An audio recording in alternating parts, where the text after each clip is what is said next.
स्वागत है आप सबका संस्कृति आईएएस के ऑनलाइन एनसीईआरटी कोर्स में। आधुनिक भारत हम लोग पढ़ रहे थे और पिछली क्लास के अंतर्गत हमने देखा था कि किस तरीके से क्षेत्रीय राज्यों को अंग्रेजों ने अपने प्रभुत्व में या अपने जो है प्रत्यक्ष ब्रिटिश भारत के अंतर्गत शामिल किया। हमने बंगाल पर नियंत्रण देखा, मैसूर पर, पंजाब पर आंग्ल मराठा और कुशासन के आरोप में अवध पर अधिकार देखा।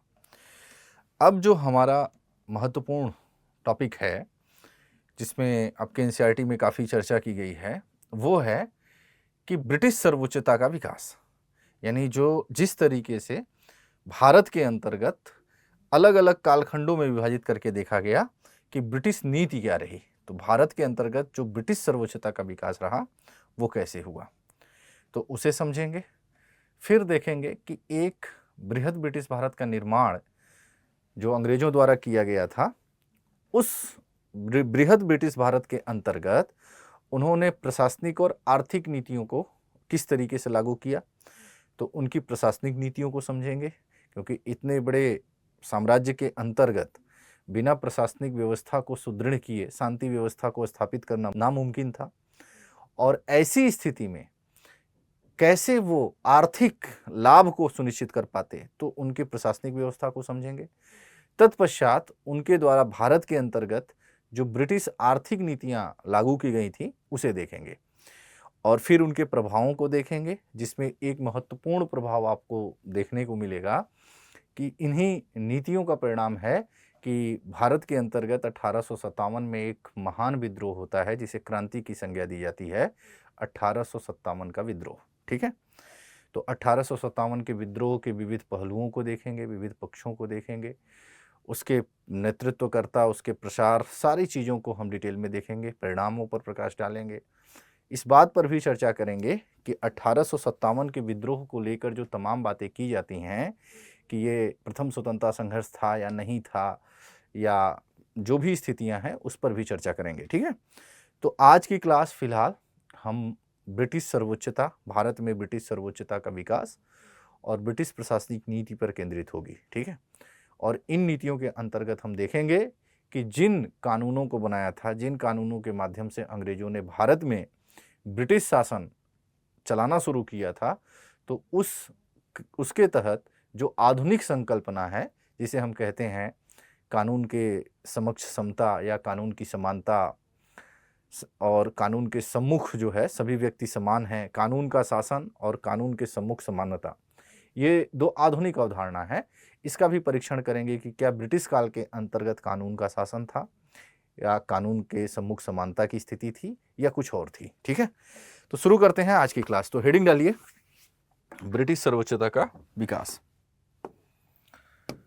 तो भारत में ब्रिटिश सर्वोच्चता का विकास, देशी रियासतों के प्रति जो इनकी नीति थी अंग्रेजों की, उसे समझेंगे।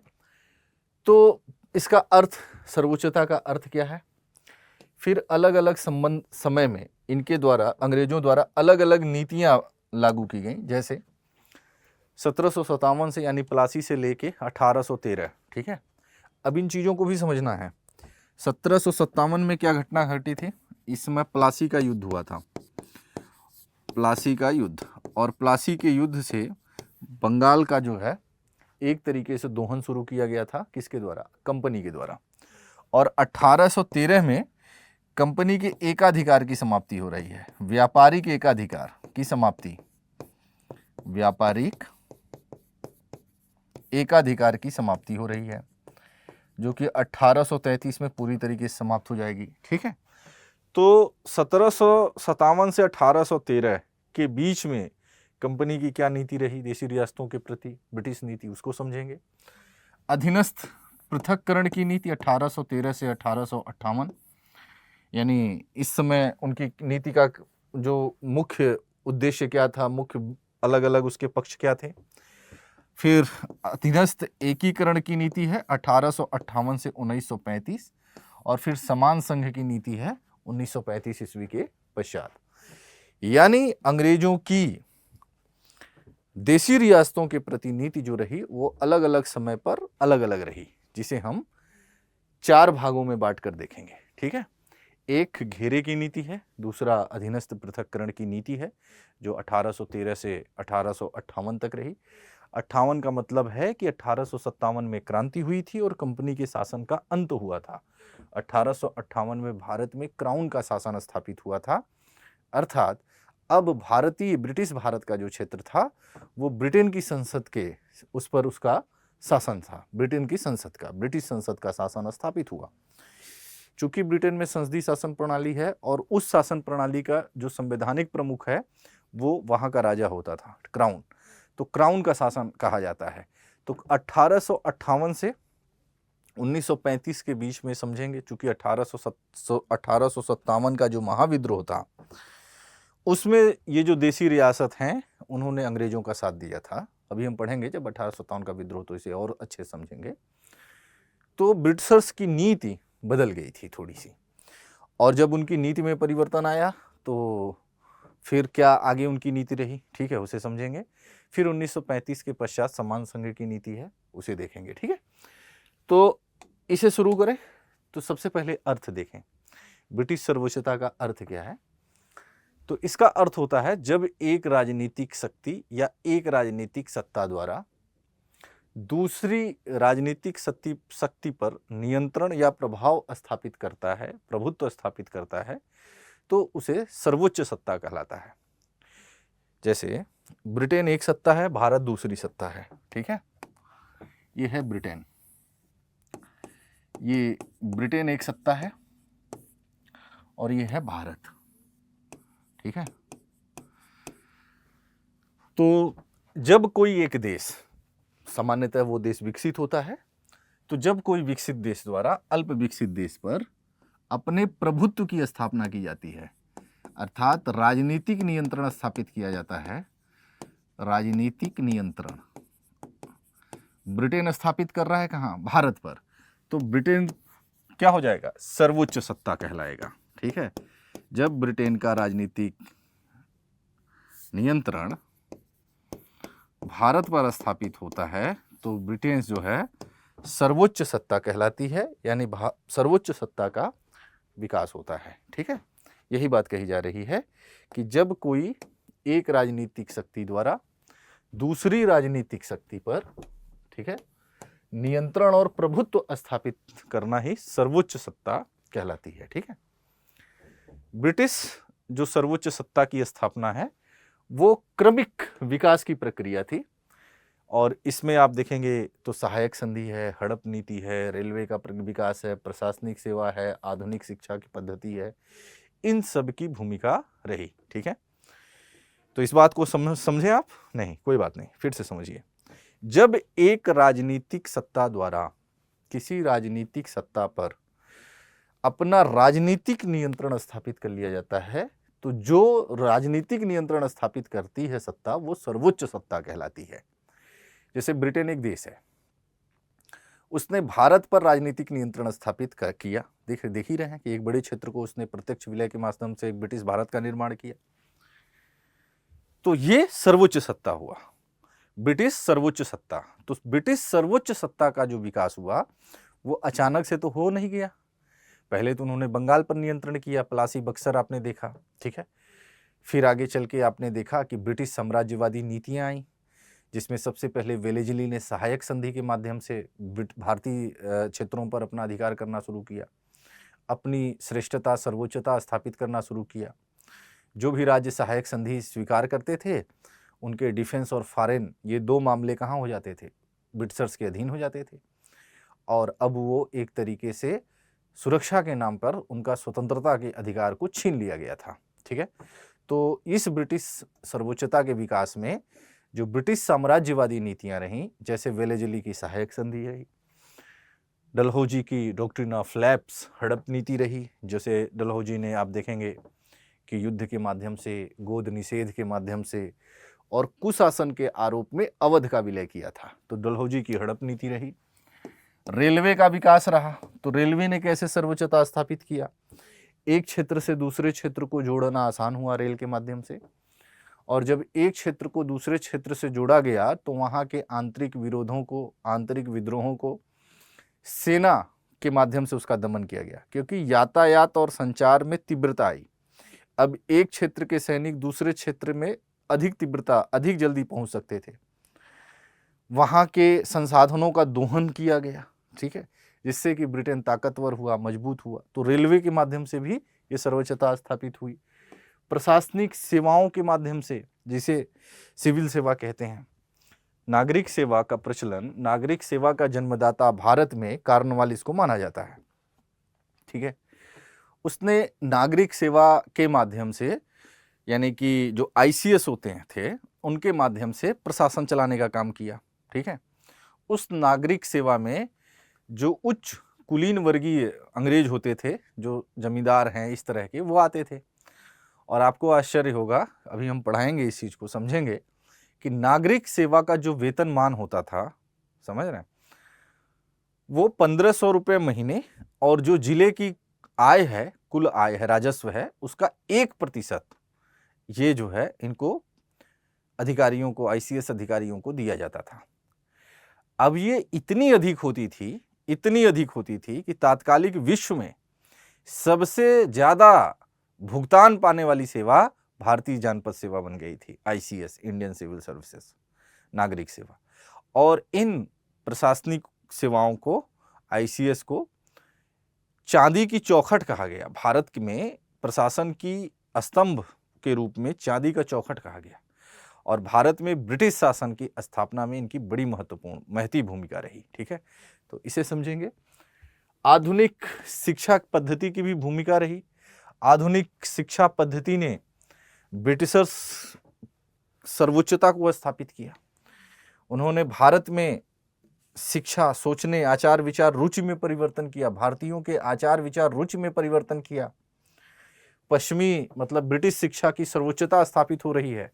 आप देखेंगे कि जब भारत में शिक्षा का विकास होगा, शिक्षा का माध्यम अंग्रेजी बनेगी, और फिर इस तरीके से भारत में एक औपनिवेशिक शासन की स्थापना की जाएगी। लोगों को उपभोक्ता के रूप में समझा जाएगा, समझ रहे हैं। तो पश्चिमी शिक्षा का भी एक महत्वपूर्ण रोल रहा, ठीक है, उसमें मुख्यतः अंग्रेजी शिक्षा का।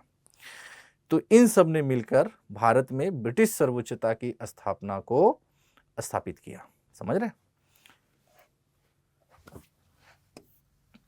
अब देखिए, पहली जो नीति है, घेरे की नीति, इसका टाइम पीरियड है प्लासी से लेकर 1813 के चार्टर एक्ट। 1813 प्लासी में आप जानते हैं कि बंगाल विजय हुई थी। प्लासी का युद्ध नहीं, एक षड्यंत्र था, जिसमें बंगाल को कुछ वहाँ के जो उद्योगपति, पूंजीपति, बैंकर, सर्राफ, ये लोग थे, उन्होंने कुछ क्षणिक लाभ के लिए बंगाल का सौदा कर लिया था। और फिर मुख्य सेनापति सिराजुद्दौला के जो सेनापति था मीर जाफर, उसके अंदर नवाब की महत्वाकांक्षा को विकसित किया गया, और फिर बंगाल विजय अंग्रेजों ने किया, ठीक है। प्लासी का युद्ध एक षड्यंत्र था, षड्यंत्र के माध्यम से उसको जीता गया था, और अपनी आवश्यकताओं को पूरा करने का प्रयास किया गया। आवश्यकताएं क्या थी ब्रिटिश की? तो अभी तक ब्रिटिश एक क्या थी? व्यापारिक कंपनी थी, ठीक है, वो व्यापार करती थी, समझ रहे हैं। भारत से वस्तुओं को खरीदती थी और उसके बदले पैसा आदि भुगतान करती थी, ठीक है। उन वस्तुओं को ले आके बेचती थी और उससे मुनाफा होता था।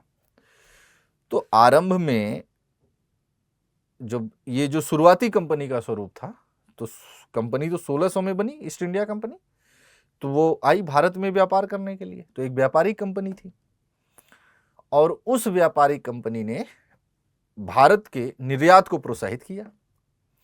जब भारतीय निर्यात को प्रोत्साहन मिला, भाई भारत से वस्तुओं को खरीद के ब्रिटेन में ले जाके बेचेंगे, मुनाफा कमाएंगे, यूरोप में ले जाके बेचेंगे, मुनाफा कमाएंगे, तो भारत का निर्यात बढ़ेगा। और उन भारतीय वस्तुओं को खरीदने के लिए इन ब्रिटिश व्यापारियों द्वारा भारत को पैसा मिलता था। तो उस समय याद करिए, मुगल शासन, 1600 की बात है, जहांगीर के दरबार में जा रहे हैं। 1605 में अकबर की मृत्यु हो जाती है। 1608 में आपने देखा था कि किस तरीके से हॉकिंस, टॉमस रो, ये लोग गए, मुगल दरबार में उपस्थित हुए और बहुत कुछ रियायत मुगल दरबार से प्राप्त करने में सफल रहे। चूंकि इसने भारतीय निर्यात को गति दी थी, तो मुगल बादशाहों ने भी क्या किया था, इनका विरोध नहीं किया था, बल्कि कहा ठीक है आप व्यापार करिए। और फिर इन्होंने भारत के अंतर्गत बहुत सारे व्यापारिक कोठी, जिसे फैक्ट्री कहते हैं, फैक्ट्रियों की स्थापना की। ये फैक्ट्री आधुनिक फैक्ट्री की तरह नहीं थे, याद है ना, ये फैक्ट्री केवल गोदाम की तरह थे, जहां की वस्तुओं का संग्रह किया जाता था, न कि उत्पादन। ठीक है, तो इस तरीके से प्रक्रिया चल रही थी। लेकिन उसी बीच में आपने ये भी देखा कि ये जो व्यापारिक कंपनियां थीं, उनमें आपसी प्रतिस्पर्धा शुरू हुई, और जिनमें दो महत्वपूर्ण व्यापारिक कंपनी थी, फ्रांसीसी और अंग्रेज। दोनों यूरोप की एक महत्वपूर्ण शक्ति थी, फ्रांसीसी भी थी और यूरोप भी थी। तो लगातार यूरोपीय गतिविधियों ने इन्हें प्रभावित किया। जब जब यूरोप में इन देशों के मध्य टकराहट हुई, संघर्ष की स्थिति उत्पन्न हुई, तो भारत में भी लड़े। इसका एक बड़ा इम्पैक्ट ये देखा गया कि इसने कंपनी की तो सर्वोच्चता स्थापित की, अंग्रेजी कंपनी की, जो कर्नाटक युद्ध में आपने देखा। लेकिन इसका एक जो बहुत बड़ा इम्पैक्ट पड़ा वो ये था कि भारतीयों के खोखलेपन को भी इसने उजागर किया। चूंकि इस समय का जो भारत था वो राजनीतिक रूप से विखंडित है, सामाजिक रूप से विखंडित है, आर्थिक रूप से भी उतना सशक्त नहीं है, क्योंकि नई नई क्षेत्रीय शक्तियां हैं। मुगल सत्ता का विखंडन 1707 में औरंगजेब की मृत्यु हो जाती है। तत्पश्चात सत्ता के लिए संघर्ष होता है, मुगल दरबार गुटीय राजनीति का शिकार हो जाती है। याद आ रहा है, ईरानी दल, तुरानी दल, हिंदुस्तानी दल, हाँ, दरबार में गुटबाजी हो रही है, जिसमें 4 प्रमुख दल थे, मैंने पढ़ाया था, ईरानी दल, तुरानी दल, अफगानी दल, हिंदुस्तानी दल। हिंदुस्तानी दल के जो नेता हैं सैयद बंधु, हुसैन और अब्दुल्ला खां, ये किंग मेकर की भूमिका में आ रहे हैं। अब जो है शासक जा रहे हैं, आ रहे हैं, जा रहे हैं, आ रहे हैं, तो राजनीतिक रूप से विखंडीकरण का दौर शुरू हुआ। मोहम्मद शाह रंगीला के समय आपने देखा कि किस तरीके से नए क्षेत्रों का उदय हो रहा है। बंगाल, हैदराबाद, अलग अलग क्षेत्रों में स्वतंत्रताएं घोषित की जा रही हैं, क्षेत्रीय शक्तियां उभर रही हैं। लेकिन ये जितनी भी शक्तियां इस समय भारत के अंतर्गत मौजूद हैं, चाहे वो मुगल हों, चाहे वो उत्तर मुगल अन्य क्षेत्रीय शक्तियां हों, उत्तर मुगल बादशाह हों, चाहे जो क्षेत्रीय शक्तियां हैं, पंजाब में हों, हैदराबाद में हों, कर्नाटक मैसूर के अंतर्गत हों, जो भी हों, ये अभी क्या हैं, उभर रहे हैं। इनके नियमित आय के स्रोत नहीं है, इनके पास वो स्तर की सेना नहीं है, सैनिक कुशलता नहीं है, सेना के नाम पर केवल भीड़ है, सेना में किसी तरीके का कोई शोध नहीं है, आधुनिकता नहीं है। और उधर हमारे सामने एक ऐसी शक्ति है जो एक आधुनिक देश है, आधुनिक अस्त्र शस्त्र से लैस है, और उसने इस स्थिति का लाभ उठाते हुए अब व्यापारिक कंपनी से अपना ट्रांसफॉर्मेशन कर रही है, राजनीतिक कंपनी के रूप में तब्दील हो रही है, जिसे मौका दिया बंगाल ने। तृतीय कर्नाटक युद्ध के दौरान आपने किस तरीके से देखा कि सिराजुद्दौला के कहने पर जब फ्रांसीसी और अंग्रेज दोनों अपने व्यापारिक कोठियों की क्या कर रही थे, किलेबंदी कर रहे थे, तो सिराजुद्दौला ने कहा कि मैं नवाब हूं, मेरे अनुमति के बिना आप लोग किलेबंदी कर रहे हैं। फ्रांसीसी तो मान गए कि अच्छा भैया आप नवाब हैं, कोई बात नहीं, हम मान गए। अंग्रेज बोले कि अच्छा ऐसे कैसे, वो नहीं माने। सिराजुद्दौला ने अंग्रेजी बस्तियों, फोर्ट विलियम, कासिम बाजार ध्वस्त कर दिया, अपने अधीन ले लिया। और जैसे ही ये सूचना मद्रास पहुंची, क्लाइव था वहां पे, और तुरंत क्लाइव जो है बंगाल आया, और फिर अलीनगर की संधि हुई। संधि के बावजूद क्लाइव ने फ्रांसीसी बस्ती चंद्रनगर को फ्रांसीसियों से छीन लिया, और फिर इसी पृष्ठभूमि के अंतर्गत पलासी का संघर्ष हुआ था, याद है, जिसमें क्लाइव ने षड्यंत्र के माध्यम से, क्योंकि वो जानता था कि नवाब से बहुत से लोग असंतुष्ट हैं। उसने नवाब के मीर बख्शी में शासक बनने की महत्वाकांक्षा को पैदा किया, जगाया कि तुम शासक बन सकते हो, घबराओ नहीं, हम हैं। तो जब आपको कोई कुछ दे रहा है तो बदले में कुछ लेगा भी ना। तो एक बंगाल के कीमत पर मीर जाफर बनता है। अंग्रेजों की लगातार मांग बढ़ती जाती है, मीर जाफर त्रस्त है, क्या करे। जब अंग्रेज तो एक ऐसे भूखे शिकारी की तरह थे जिनकी प्यास बुझ ही नहीं रही थी, भूख मिटी नहीं रही थी। फिर जो है अंग्रेजों ने जब समझा कि ये तो बेकार है तो उसकी आलोचना करने लगे, उसके दामाद मीर कासिम को बना दिए। तो ये खेल बंगाल में चलता रहा। तो 1757 में जब बंगाल विजय की सूचना मिली कोर्ट ऑफ डायरेक्टर्स को, जो ये कंपनी के कोर्ट ऑफ डायरेक्टर जो लंदन में बैठे हैं, तो उन्होंने यहाँ के प्रशासकों को, जो थे कंपनी के अधिकारी थे, उनसे कहा कि भाई ये जो पैसा हम लोग भेज रहे हैं भारत से सामान खरीदने के लिए और जो खर्च वगैरह हमारे आ रहे हैं, अब सब ये भारत से मैनेज करो, वहीं के पैसों से सामान खरीदो, भारत में बेचो, और जो खर्च वगैरह आप प्रशासनिक आ रहे हैं वो भी वहीं से निकालो। दोहरा तिहरा लाभ कमाने की योजना। और फिर आपने देखा कि किस तरीके से दस्तक के मुद्दे पर जब चुंगी थी, जो अधिकार इन्हें प्राप्त था अंग्रेजों को, बंगाल बिहार उड़ीसा में करमुक्त व्यापार करने की जो छूट थी, उसका इनके द्वारा दुरुपयोग किया जा रहा था। और ये अपने तो करमुक्त व्यापार करते थे, अन्य व्यापारियों को वो दस्तक जारी करते थे, पास जिसे कहते हैं, उससे कुछ धन लेते थे। मीर कासिम ने इस विसंगति को दूर करने के लिए उसने आंतरिक चुंगी को हटा लिया, जिससे अंग्रेजों के साथ साथ भारतीय व्यापारियों को भी मुनाफा हो, लाभ हो। और फिर मीर कासिम को अबदस्त कर दिया गया और मीर जाफर को पुनः बैठाया गया।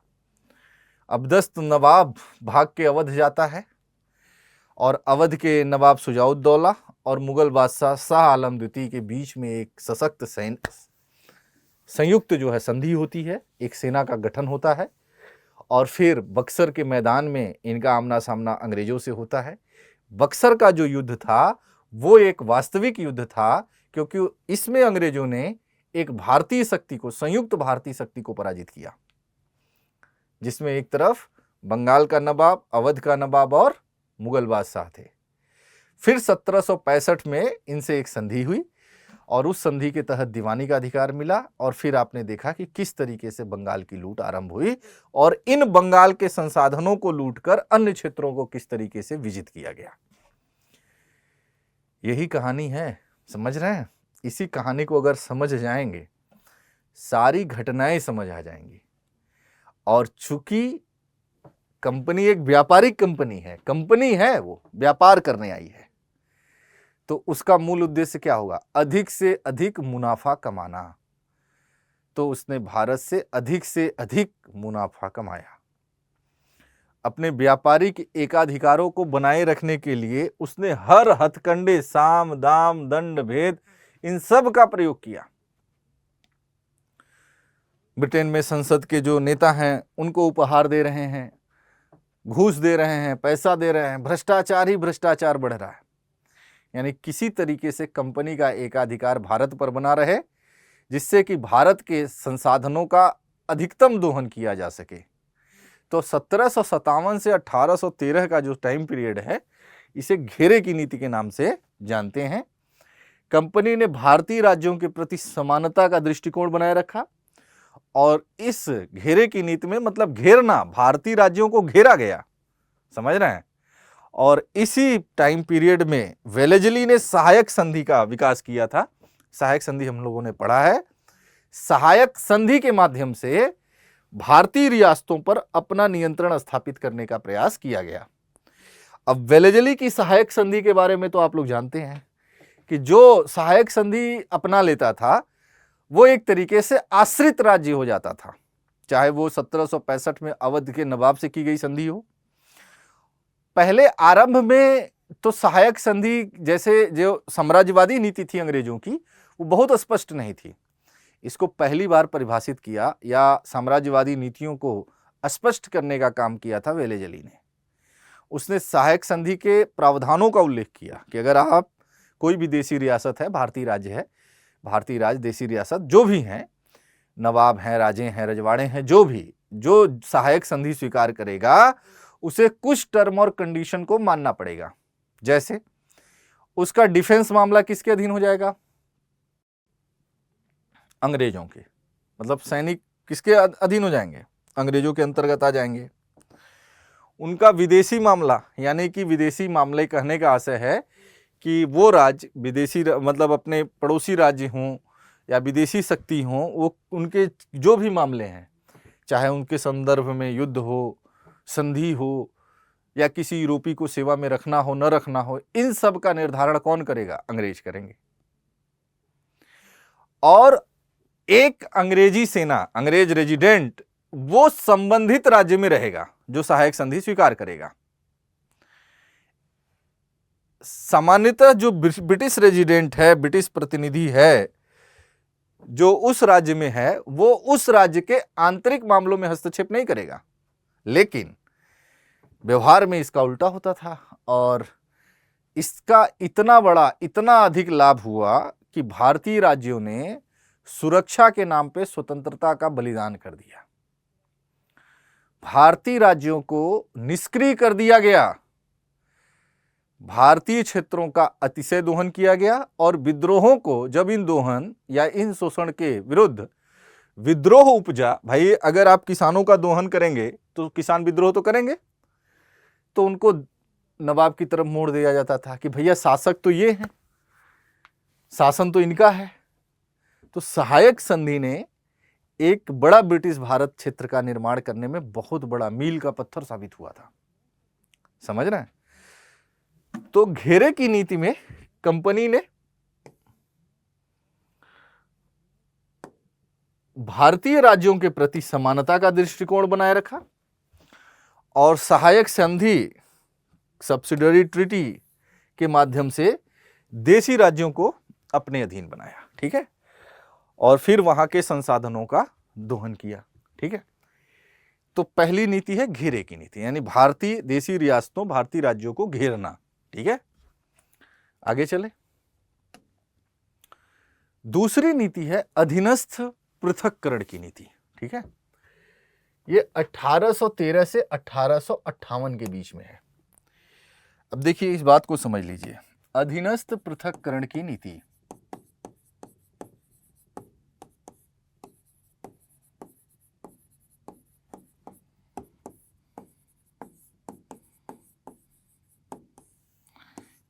इसका टाइम पीरियड कब है? 1813 से 1858। 1813 में क्या घटना घटी थी कि इसका मार्क हम कर रहे हैं? कंपनी के व्यापारिक एकाधिकारों की समाप्ति। व्यापारिक एकाधिकारों की समाप्ति। 1813 के चार्टर एक्ट में फिर भी चाय और चीन के साथ कंपनी का व्यापारिक एकाधिकार बना था। यहां तक आपने पढ़ा है, कंफ्यूज नहीं होना है। लेकिन 1833 के चार्टर एक्ट में कंपनी के व्यापारिक एकाधिकारों की संपूर्ण समाप्ति हो गई। व्यापारिक एकाधिकारों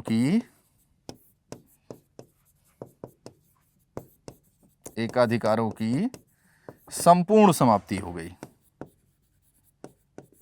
यहां तक क्लियर है?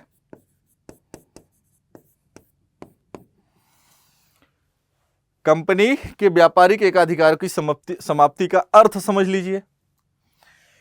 तो जब कंपनी के व्यापारिक एकाधिकारों की समाप्ति हुई तो इसका मतलब है, इसको यहां लिख दे रहा हूं, 1813 से 1858। तो कंपनी के जब व्यापारिक एकाधिकारों की समाप्ति का सीधा मतलब हुआ कि अब भारत का दरवाजा प्रत्येक ब्रिटिश के लिए खोल दिया गया। भारत का जो दरवाजा था वो प्रत्येक ब्रिटिशर्स के लिए खोल दिया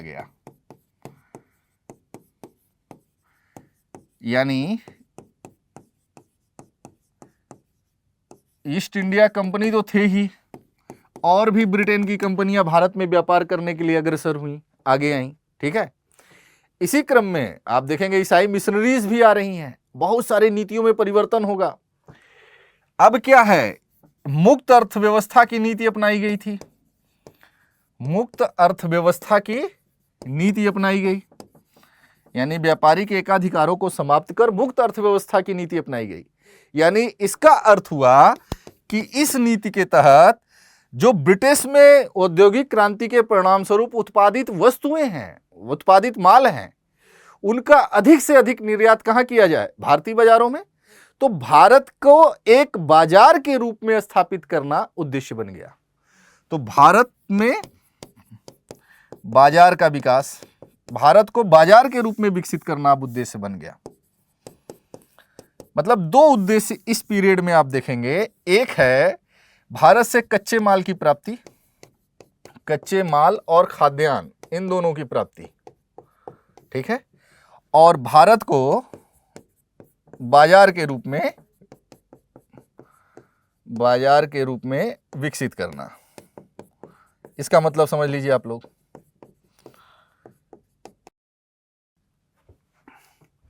जब मुक्त अर्थव्यवस्था की नीति अपनाई गई तो बहुत सारी यूरोपीय कंपनियां भारत में आई, मतलब ब्रिटिश कंपनियां भारत में आई।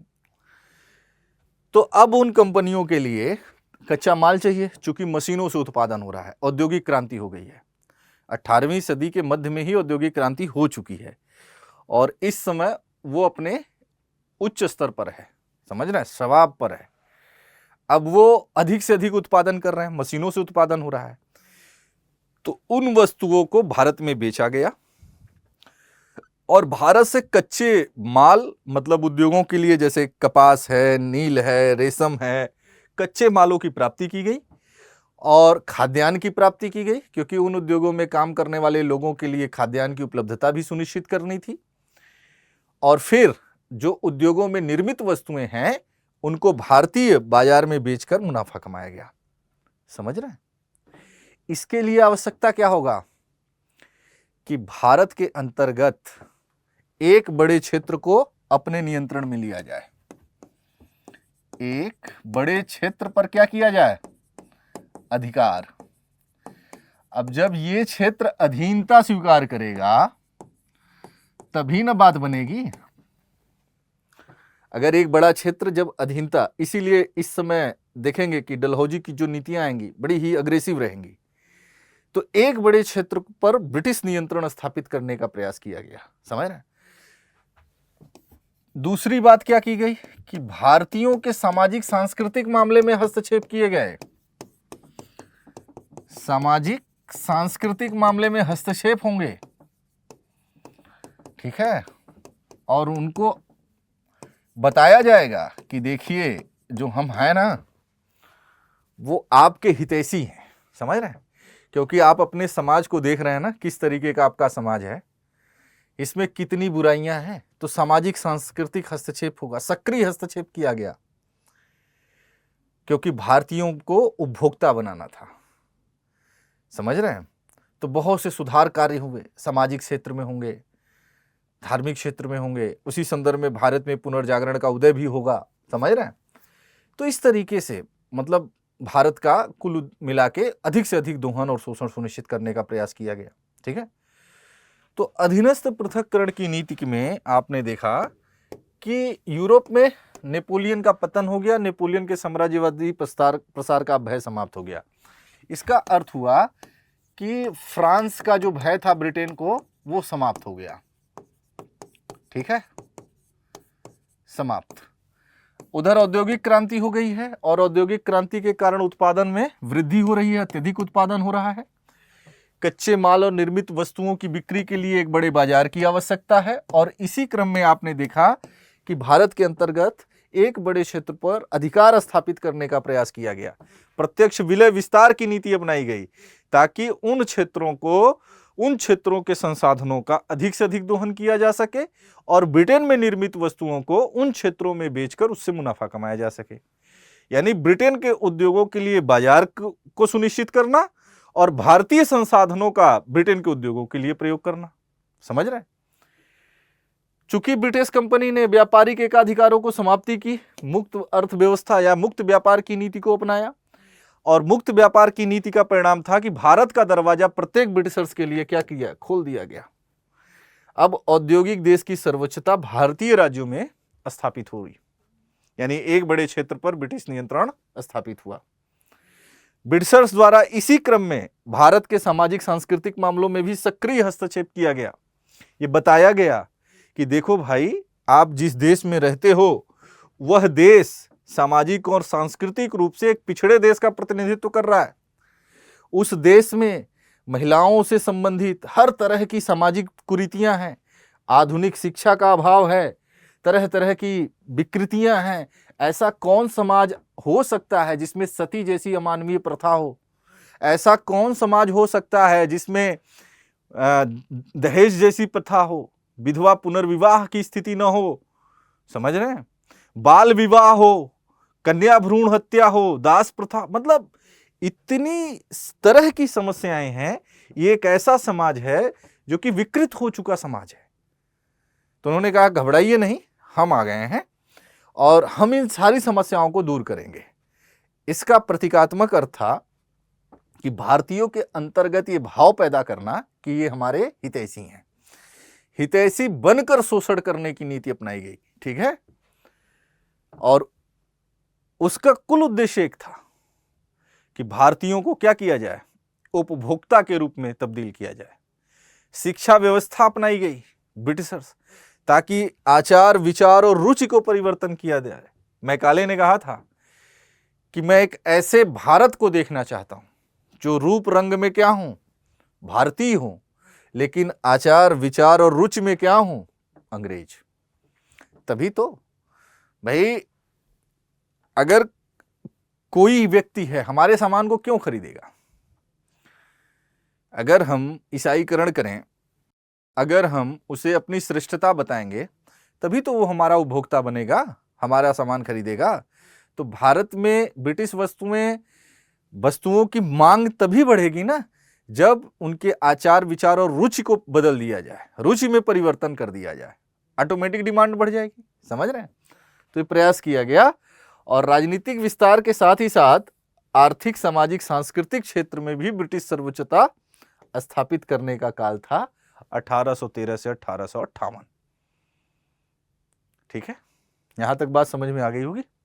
आगे चलें। तीसरा महत्वपूर्ण जो टाइम पीरियड है वो है अधीनस्थ एकीकरण की नीति। इसका टाइम पीरियड देखिए, 1858 से 1935। ठीक है, इसमें समझिए क्या बात कही गई। 1858 1935। अब देखिए 1857 में क्रांति हो चुकी है, और ये कोई मामूली क्रांति नहीं थी। 1857 की क्रांति कोई मामूली घटना नहीं थी।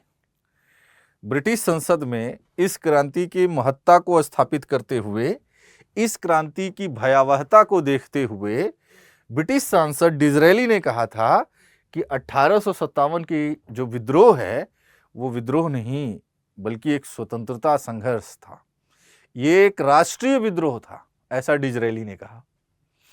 वाकई एक बड़े क्षेत्र में ये विद्रोह घटित होता है। 1857 का क्रांति जो का विद्रोह था।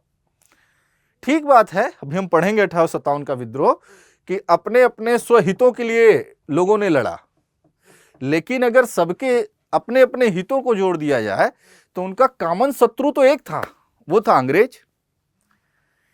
तो अंग्रेजी ताकत को पहली बार इतनी सशक्त चुनौती प्रस्तुत की थी इस विद्रोह ने। इसके पहले छिटपुट विद्रोह होते थे लेकिन उनका दमन हो जाता था। 1857 ने पहली बार अंग्रेजों को एक सशक्त चुनौती प्रस्तुत की। समझ रहे हैं? और इस चुनौती के मूल में ब्रिटिश नीतियां थी, ब्रिटिश शोषण का जो स्वरूप था वही थी। तो 1858 में इस चीज का मूल्यांकन किया गया। 1858 में कंपनी के शासन का अंत कर दिया गया। कंपनी के शासन का अंत होगा और इसकी जगह अब कौन शासन स्थापित होगा? क्राउन का शासन। क्राउन का शासन स्थापित हुआ। क्राउन का अर्थ है कि ब्रिटिश संसद का या जो वहां का संवैधानिक प्रमुख है राजा, उसका शासन सीधे स्थापित हो रहा है। ठीक है, तो इसने भारतीय नीतियों में, जैसे सामाजिक सांस्कृतिक क्षेत्र में, राजनीतिक क्षेत्र में, इन सब नीतियों में बहुत आमूलचूल परिवर्तन किया। जैसे राजनीतिक क्षेत्र में इसने विलय और विस्तार की नीति का त्याग कर दिया। राजनीतिक क्षेत्र में जो मिलाने की नीति थी, विलय और विस्तार की नीति, वो त्याग दिया गया। ठीक है, जिससे कि भारतीयों में असंतोष आ रहा था, उसको छोड़ दिया गया। भारत के सामाजिक सांस्कृतिक मामलों में हस्तक्षेप छोड़ दिया गया। सामाजिक सांस्कृतिक मामलों में जो हस्तक्षेप था, उसको क्या कर दिया गया? उसका त्याग कर दिया गया। ठीक है, राजनीतिक क्षेत्र में परिवर्तन हुआ, सामाजिक क्षेत्र में परिवर्तन हुआ, सैन्य प्रशासनिक क्षेत्र में भी परिवर्तन हो रहा है। ठीक है, और अब जो है सेना का पुनर्गठन किया जाएगा और भारतीयों की संख्या और यूरोपियों की संख्या को संतुलित करने का प्रयास किया जाएगा, क्योंकि ये वही सैनिक हैं। अगर ये कहीं अगर साथ दे दिए होते तो 1857 के महाविद्रोह में अंग्रेजों को क्या कर दिया जाता? उखाड़ के फेंक दिया जाता।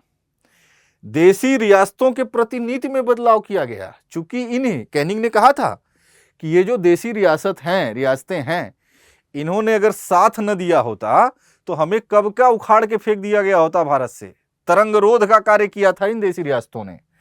तो देसी रियासतों के प्रति सम्मानपूर्ण भाव रखा गया, देसी रियासतों के प्रति नीति में बदलाव किया गया, सम्मानपूर्ण नीति अपनाई गई।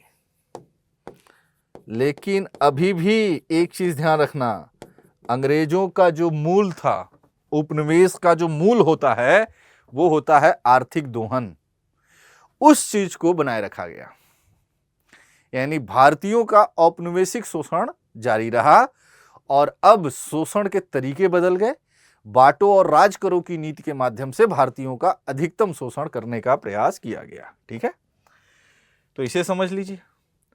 तो 1857 ईस्वी के विद्रोह के पश्चात कंपनी के शासन की समाप्ति हुई। ब्रिटिश सरकार, ब्रिटिश संसद द्वारा भारत पर प्रत्यक्ष रूप से शासन स्थापित किया गया। इस शासन के तहत ब्रिटिश सरकार ने विलय विस्तार की नीति को त्याग दिया और देसी राज्यों के प्रति सम्मान रखने की नीति अपनाई। ठीक है, क्योंकि इन्हीं देसी रियासतों ने 1857 के विद्रोह में अंग्रेजों का साथ दिया था। कैनिंग ने कहा था, समझ रहे हैं, कैनिंग जो उस समय वायसराय था, भारत का गवर्नर जनरल था। कैनिंग भारत का अंतिम गवर्नर जनरल था, अंतिम गवर्नर जनरल और पहला वायसराय था। डलहौजी के बाद आया था 1857 में। इसने कहा था कि अगर ये देसी राजे रजवाड़े, ठीक है, देसी राजे रजवाड़े अगर इन्होंने साथ न दिया होता तो हमें कब का उखाड़ के फेंक दिया गया होता। मतलब 1857 के विद्रोह में इन्होंने तरंग रोध का कार्य किया, इन्होंने अंग्रेजों की मदद की। तो इस मदद के लिए 1858 मतलब 1857 के पश्चात की जो नीति रही, वो रजवाड़ों के प्रति सम्मान की नीति रही। इनको सम्मान इनको दिया गया, समझ रहे हैं, सम्मान की नीति अपनाई गई। बावजूद लॉर्ड मेयो ने कहा था, बड़ौदा के रियासतदार हैं, गायकवाड़ हैं, उनको इसने कुशासन के आरोप में हटा दिया था। लॉर्ड मेयो ने कहा कि एक बात ध्यान रखना, देसी रजवाड़ों को उसने हिदायत भी दी थी, ठीक है कि सम्मान का भाव रखा, लेकिन यहां हिदायत भी दी कि आप तभी तक अपने बने रहेंगे, राजे रजवाड़े तभी तक बने रहेंगे जब तक आप प्रजा की भलाई के लिए काम करते रहेंगे।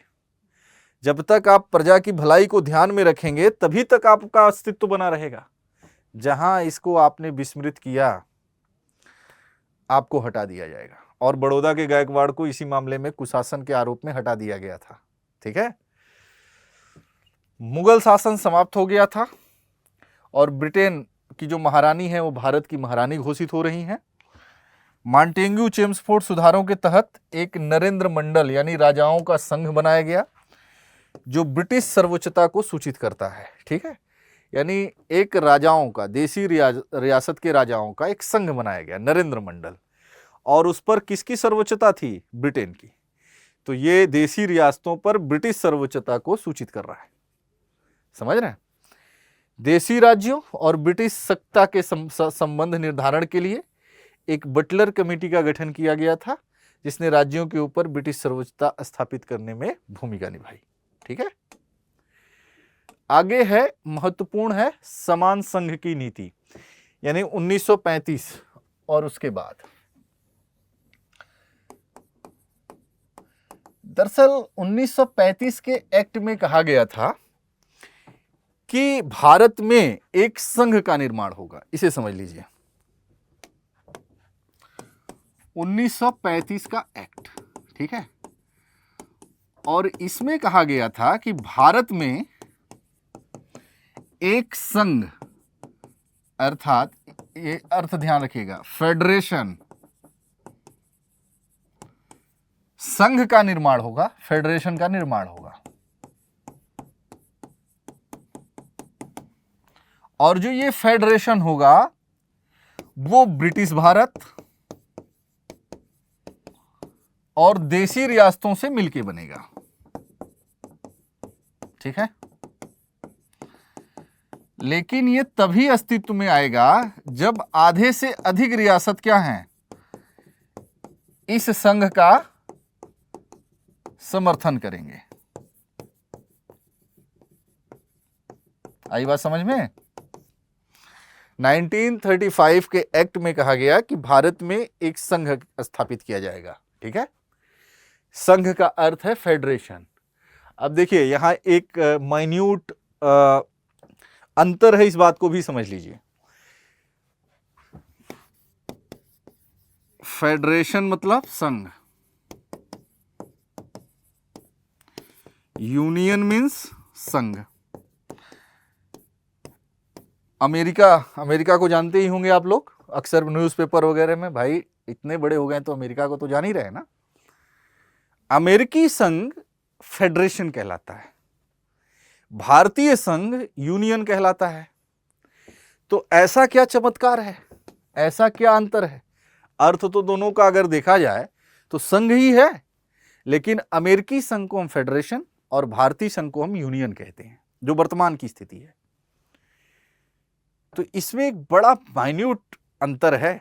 जैसे कहा गया ना कि India that is Bharat shall be union of state, India जो कि भारत है वो राज्यों का क्या होगा? एक संघ होगा, ऐसा कहा गया। और यही बात जो है अमेरिकी संघ में फेडरेशन कहा गया, अमेरिकी संघ को।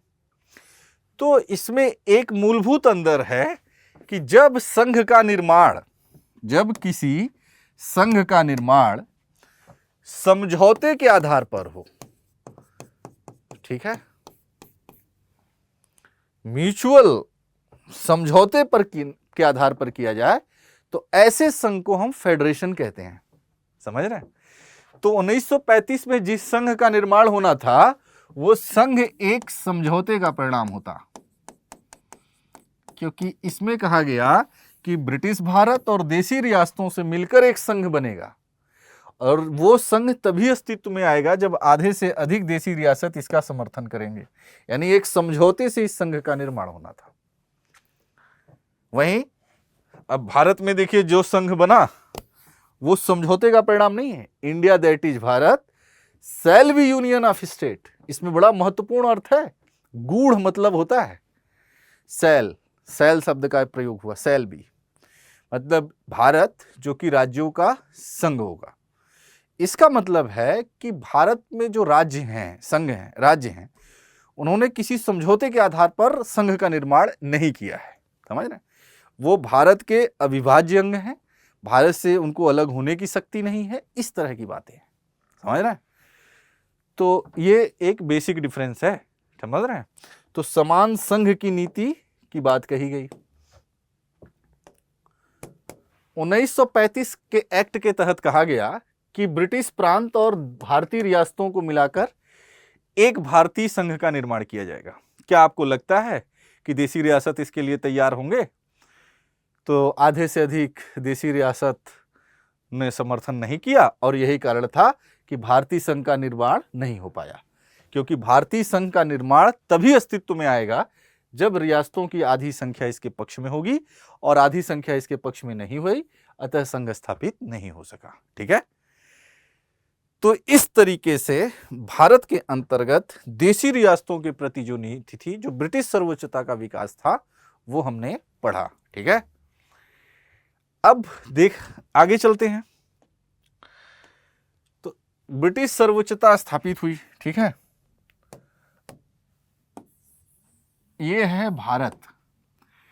अब सपोज दैट एक अनुमान ले लें कि ये है ब्रिटिश भारत, ठीक है,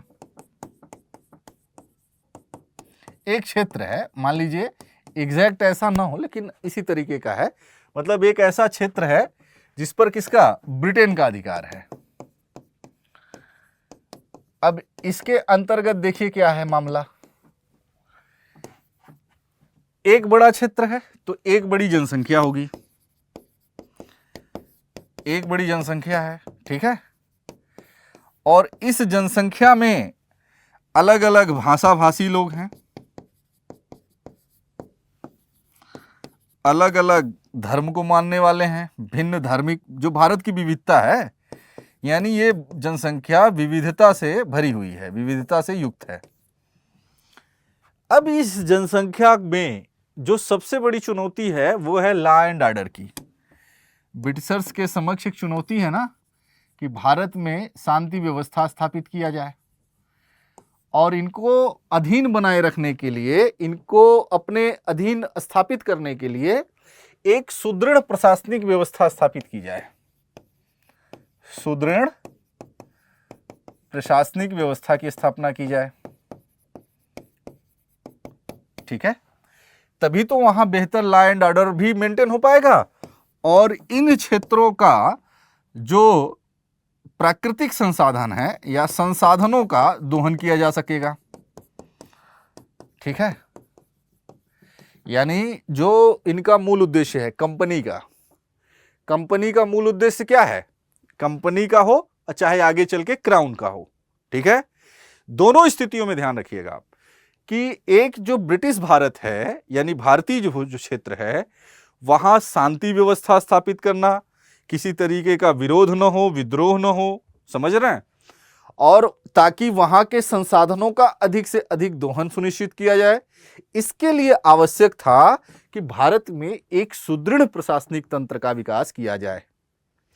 1765 में जब आपने देखा कि बंगाल की दीवानी किसे मिल रही है, कंपनी को, क्लाइव आया और क्लाइव ने बंगाल में द्वैध शासन लागू कर दिया। द्वैध शासन हमने पढ़ा है। द्वैध शासन का अर्थ हुआ, शाब्दिक अर्थ दो लोगों का शासन। इसका अर्थ हुआ कि निजामत का जो अधिकार है, ठीक है, वो किसके पास है, नवाब के पास। लेकिन दीवानी का जो अधिकार है, यानी वित्तीय अधिकार, ये किसके पास आ गया, कंपनी के पास।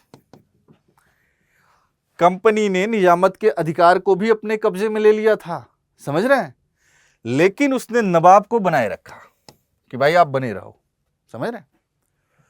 और दीवानी अधिकारी कंपनी ने अपने लोगों के माध्यम से, दीवानी मतलब वित्तीय अधिकार को कंपनी ने अपने पास रखा।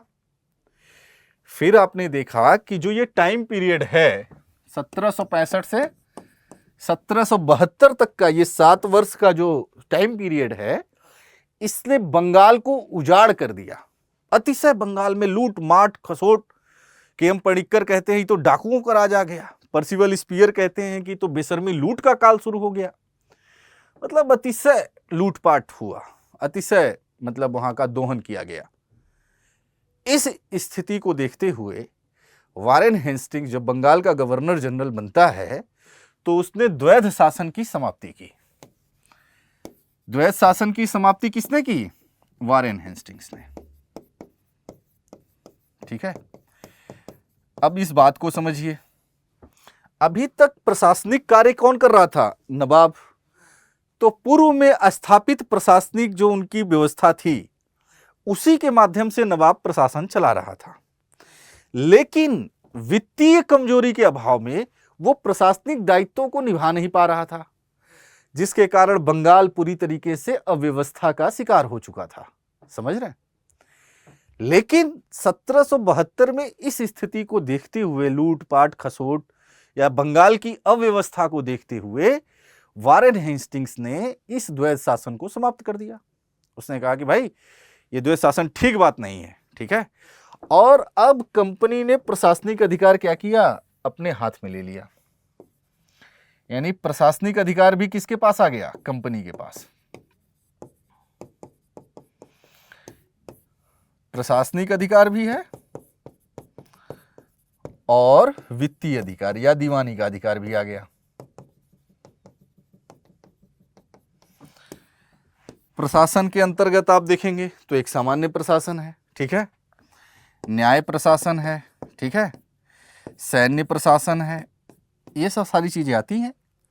वित्तीय अधिकार के अंतर्गत देखा जाए तो यहाँ पे चूंकि जमींदारी व्यवस्था जैसी व्यवस्था थी तो इसने जो है भू राजस्व के अंतर्गत हम पढ़ेंगे इन चीज़ों को कि अपना जो है कर वसूलने की पंचवर्षीय योजना, फिर एक वर्षीय योजना, ट्रायल एंड एरर के मेथड से ये गुजरते रहे। ठीक है, जब कंपनी ने प्रशासनिक अधिकार अपने पास रखा तो एक सुविकसित न्याय प्रणाली को उसने भारत में स्थापित करने का प्रयास किया। चूंकि ये कौन लोग हैं? ये हैं यूरोपीय। समझ रहे हैं? तो इन्होंने भारत का जो प्रशासन था, जो पहले से चला रहा था, उसका इनके द्वारा यूरोपीयकरण करना शुरू हुआ। इसी क्रम में भारत में प्रशासनिक व्यवस्था का विकास हुआ और इस कंपनी की जो प्रशासनिक व्यवस्था के स्तंभ हैं वो 4 हैं। एक है नागरिक सेवा, सिविल सेवा। सिविल सेवा का जन्मदाता कॉर्नवालिस है। इसके बाद कॉर्नवालिस आएगा तो कॉर्नवालिस ने एक बेहतर सुव्यवस्थित प्रशासनिक व्यवस्था की स्थापना की। दूसरा है सैन्य व्यवस्था, तीसरा है पुलिस व्यवस्था और चौथा है न्यायिक व्यवस्था। ये 4 जो है वो ब्रिटिश प्रशासन के क्या हैं? मूलभूत स्तंभ हैं, आधार हैं। समझ में आई बात? जिसके माध्यम से उन्होंने एक बड़े ब्रिटिश भारत पर नियंत्रण स्थापित करने में सक्षम रहे। ब्रिटिश प्रशासनिक व्यवस्था के स्तंभ, ब्रिटिश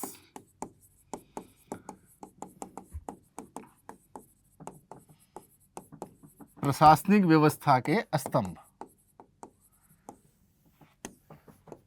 तो नागरिक सेवा है, नागरिक सेवा, इसे ही कहते हैं सिविल सर्विसेज, सिविल सर्विसेज। हाँ, ठीक है। दूसरा है सेना, तीसरा है पुलिस और चौथा है न्यायिक व्यवस्था।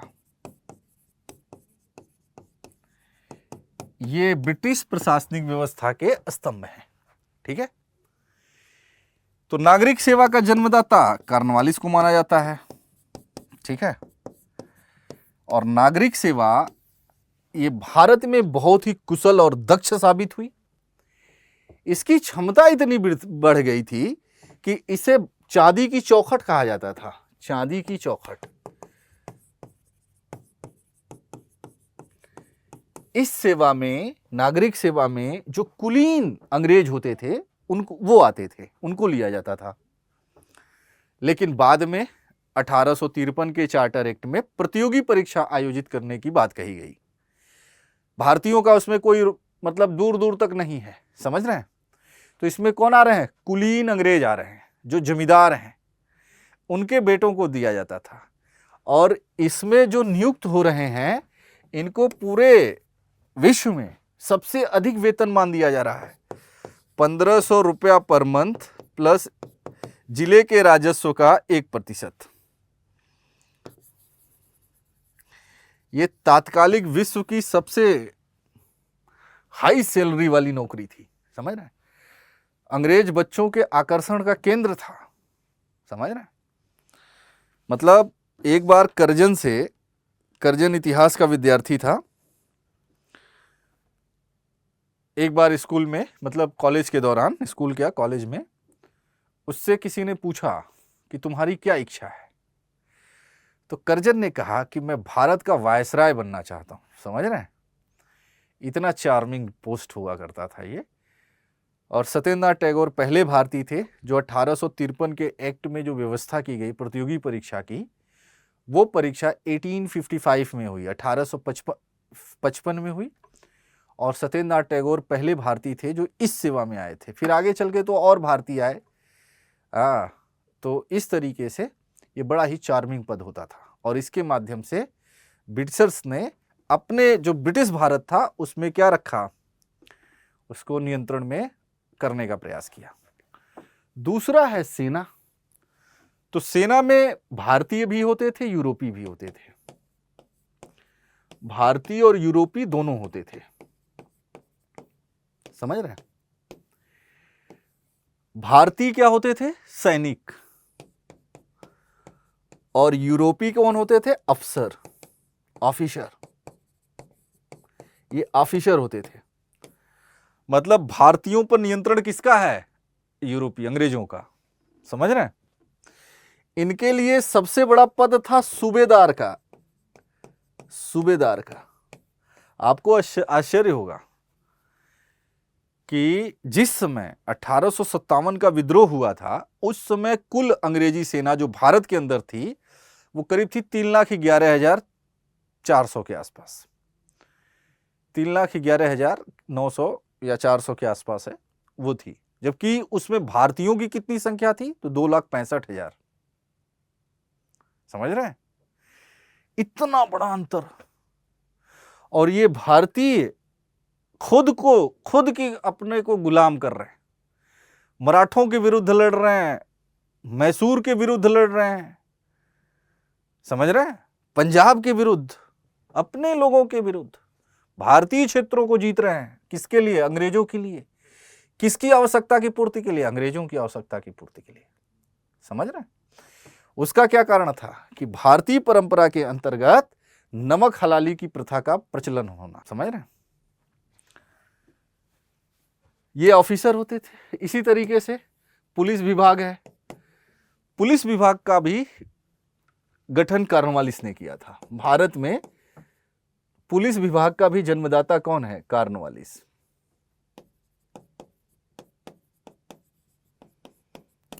भारत में पुलिस व्यवस्था का जन्मदाता है कॉर्नवालिस, ठीक है। इसने भारत में प्रचलित थाना जो व्यवस्था थी उसको इसने संगठित किया। थाना स्तर पर एक इसने दरोगा की नियुक्ति की, ठीक है, जो भारतीय होता था। और फिर एक जो है पूरे जिले का अधीक्षक होता था, जिसे सुप्रिंटेंडेंट ऑफ पुलिस, जो आधुनिक एसपी कहला रहा है। तो सुप्रिंटेंडेंट ऑफ पुलिस जिला अध्यक्ष होता था, जो कि पूरी जिले के प्रशासन व्यवस्था का हेड होता था, ठीक है। न्यायिक व्यवस्था है, इसकी नींव वारेन हेस्टिंग्स ने रखी थी। और आगे चल के कॉर्नवालिस ने इसमें महत्वपूर्ण सुधार किया था। उसने सेपरेशन ऑफ पावर, मतलब कॉर्नवालिस कोड का विकास किया था, और जिसके तहत सेपरेशन ऑफ पावर यानी शक्तियों के पृथक्करण के सिद्धांत को अपनाया गया था। अर्थात सामान्य प्रशासन और न्यायिक प्रशासन को क्या कर दिया गया था, अलग करने का काम किया गया था। पहले ये एक ही लोग करते थे, लेकिन बाद में इसने सेपरेशन ऑफ पावर के तहत अलग अलग किया। कुछ सर्किट कोर्ट वगैरह का निर्माण किया, जिसके माध्यम से इस व्यवस्था आगे बढ़ी, ठीक है। तो ये ब्रिटिश प्रशासनिक व्यवस्था के स्तंभ हैं, और इन्हीं के अंतर्गत इन्होंने भारत को में एक सुदृढ़ प्रशासनिक व्यवस्था की स्थापना की, और एक बड़े क्षेत्र के साथ साथ पूरे भारत पर अपना नियंत्रण स्थापित करने में अंग्रेज सफल रहे। आई बात समझ में। आइए शुरू करते हैं। ब्रिटिश प्रशासनिक व्यवस्था, हेडिंग डाल लीजिए। तो ब्रिटिश प्रशासनिक व्यवस्था के 4 स्तंभ कौन कौन? नागरिक सेवा, सिविल सर्विसेज, सेना, पुलिस और न्यायिक व्यवस्था। इसका जन्मदाता कौन है? कॉर्नवालिस।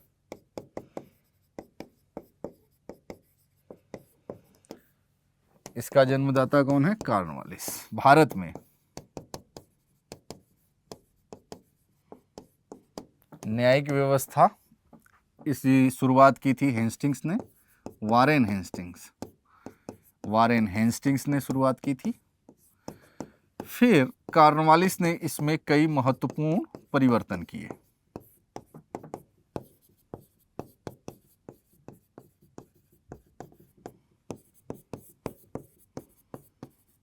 ठीक है, क्लियर? आगे चले। अब देखिए पृष्ठभूमि।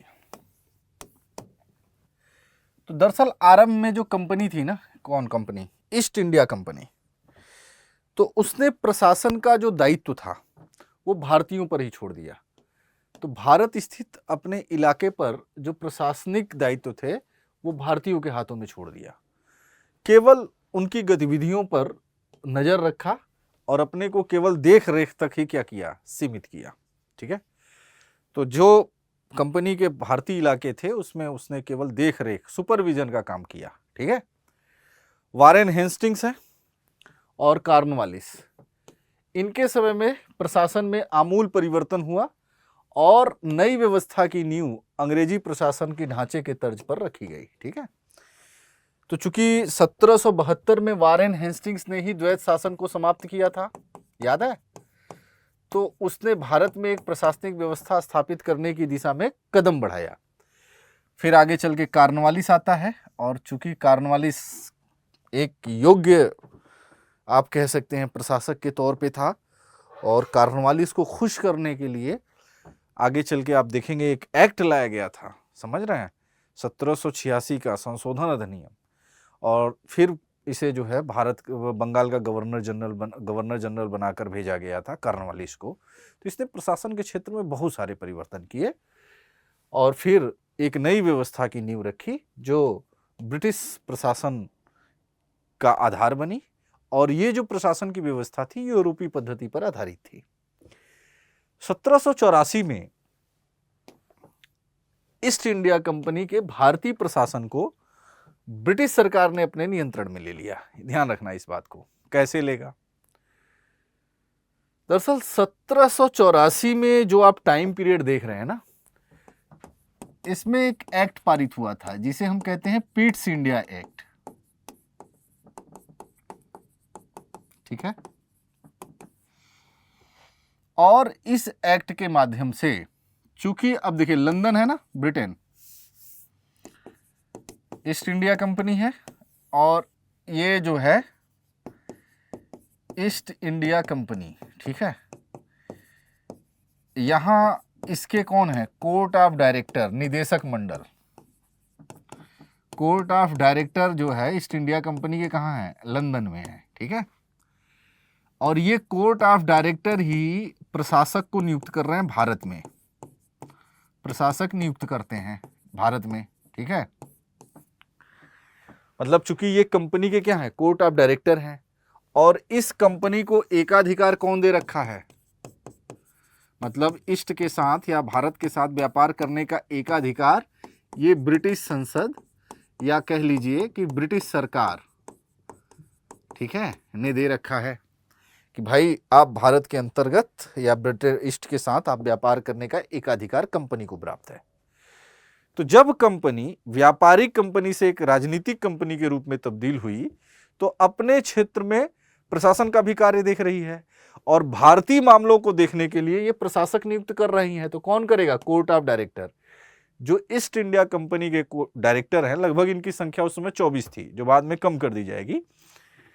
तो कोर्ट ऑफ डायरेक्टर नियुक्त कर रहे हैं। ठीक है, अब देखिए गवर्नर हूं या गवर्नर जनरल, इनकी नियुक्ति की जा रही है भारत में। भारतीय क्षेत्र में। और इस ईस्ट इंडिया कंपनी की 3 प्रेसिडेंसी है भारत में। एक है बंगाल, एक है बंबई प्रेसिडेंसी और एक है मद्रास। ठीक है, इन प्रेसिडेंसी के अंतर्गत ये जो है अपने अपने अधिकारी या प्रशासकों की नियुक्ति कोर्ट ऑफ डायरेक्टर द्वारा की जा रही है। यहां तक बात समझ में आई। लेकिन कंपनी की लूट खसोट, अनैतिकता, भ्रष्टाचार के चलते कंपनी दबाव में आती है, ईस्ट इंडिया कंपनी, और ये ब्रिटिश सरकार से कर्ज लेने के लिए आवेदन कर दी है। समझ रहे हैं? चूंकि सरकार की तो निगाह नजर हमेशा इन पर बनी हुई है, तो सरकार ने कहा कि देखो भाई, हम आपको कर्ज देंगे, ऐसी बात नहीं है, साथ ही हम आपको रेगुलेट भी करेंगे। तो आपने देखा कि 1773 में ब्रिटिश संसद ने एक रेगुलेटिंग एक्ट पारित किया था, रेगुलेटिंग एक्ट। ठीक है, यानी अब ब्रिटिश संसद इस कंपनी को, ईस्ट इंडिया कंपनी को क्या कर रही है? रेगुलेट कर रही है, नियंत्रित कर रही है। और इसी रेगुलेशन के क्रम में ये ब्रिटिश सरकार 1784 में एक एक्ट पारित कर रही है, और जिसको कहा गया पिट्स इंडिया एक्ट। आई बात समझ में?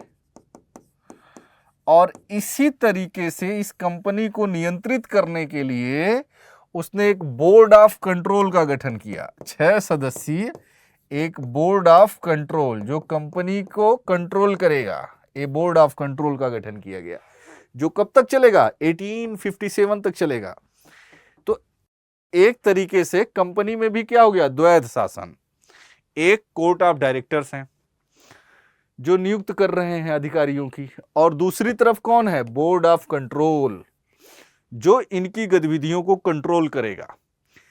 आपको आश्चर्य होगा कि इस कंपनी को, कंपनी के जो डायरेक्टर हैं, उन्हें भारतीय क्षेत्रों पर प्रशासक नियुक्त करने का अधिकार है, लेकिन बोर्ड ऑफ कंट्रोल अगर चाहे तो इन प्रशासकों को वापस बुला सकती है।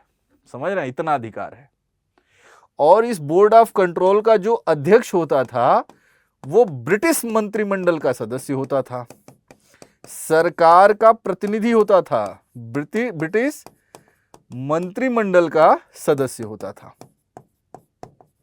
आई बात समझ में? तो बोर्ड ऑफ कंट्रोल के माध्यम से कंपनी क्या कर, सरकार क्या कर रही है? अपना नियंत्रण स्थापित कर रही है कंपनी पर, भारतीय क्षेत्रों पर। ठीक है, यहां तक क्लियर है? अब देखिए, तो ब्रिटिश सरकार ने अपना नियंत्रण स्थापित कर लिया। अब उसकी आर्थिक नीतियां ब्रिटिश अर्थव्यवस्था की आवश्यकताओं को देखते हुए निर्धारित की जाने लगी। ठीक है, भारत में ब्रिटिश जो प्रशासन है वो 3 स्तंभ, बाद में इसमें न्यायपालिका भी है, 4 स्तंभ, लेकिन 3 स्तंभ पर टिकी है। प्रशासन से तो 3 ही जुड़े हुए हैं। एक न्यायपालिका है, वो है सिविल सेवा, सेना और पुलिस। ठीक है, ये प्रशासन के 3 स्तंभ थे प्रशासनिक व्यवस्था के।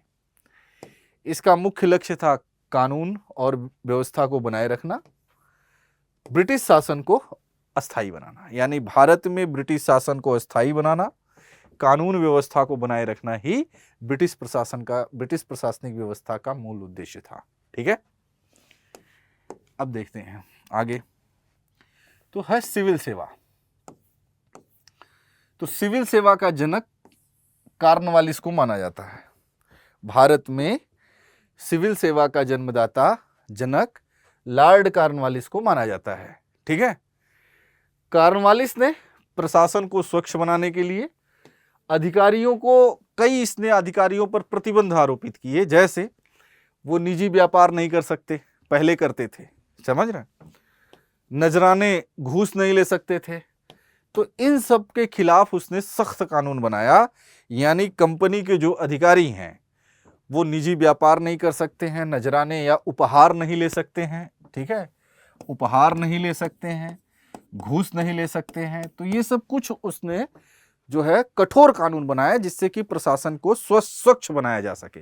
कॉर्नवालिस ने, उसने एक चीज और महसूस की, कॉर्नवालिस ने सोचा कि प्रशासन में भ्रष्टाचार जो है वो किस वजह से है।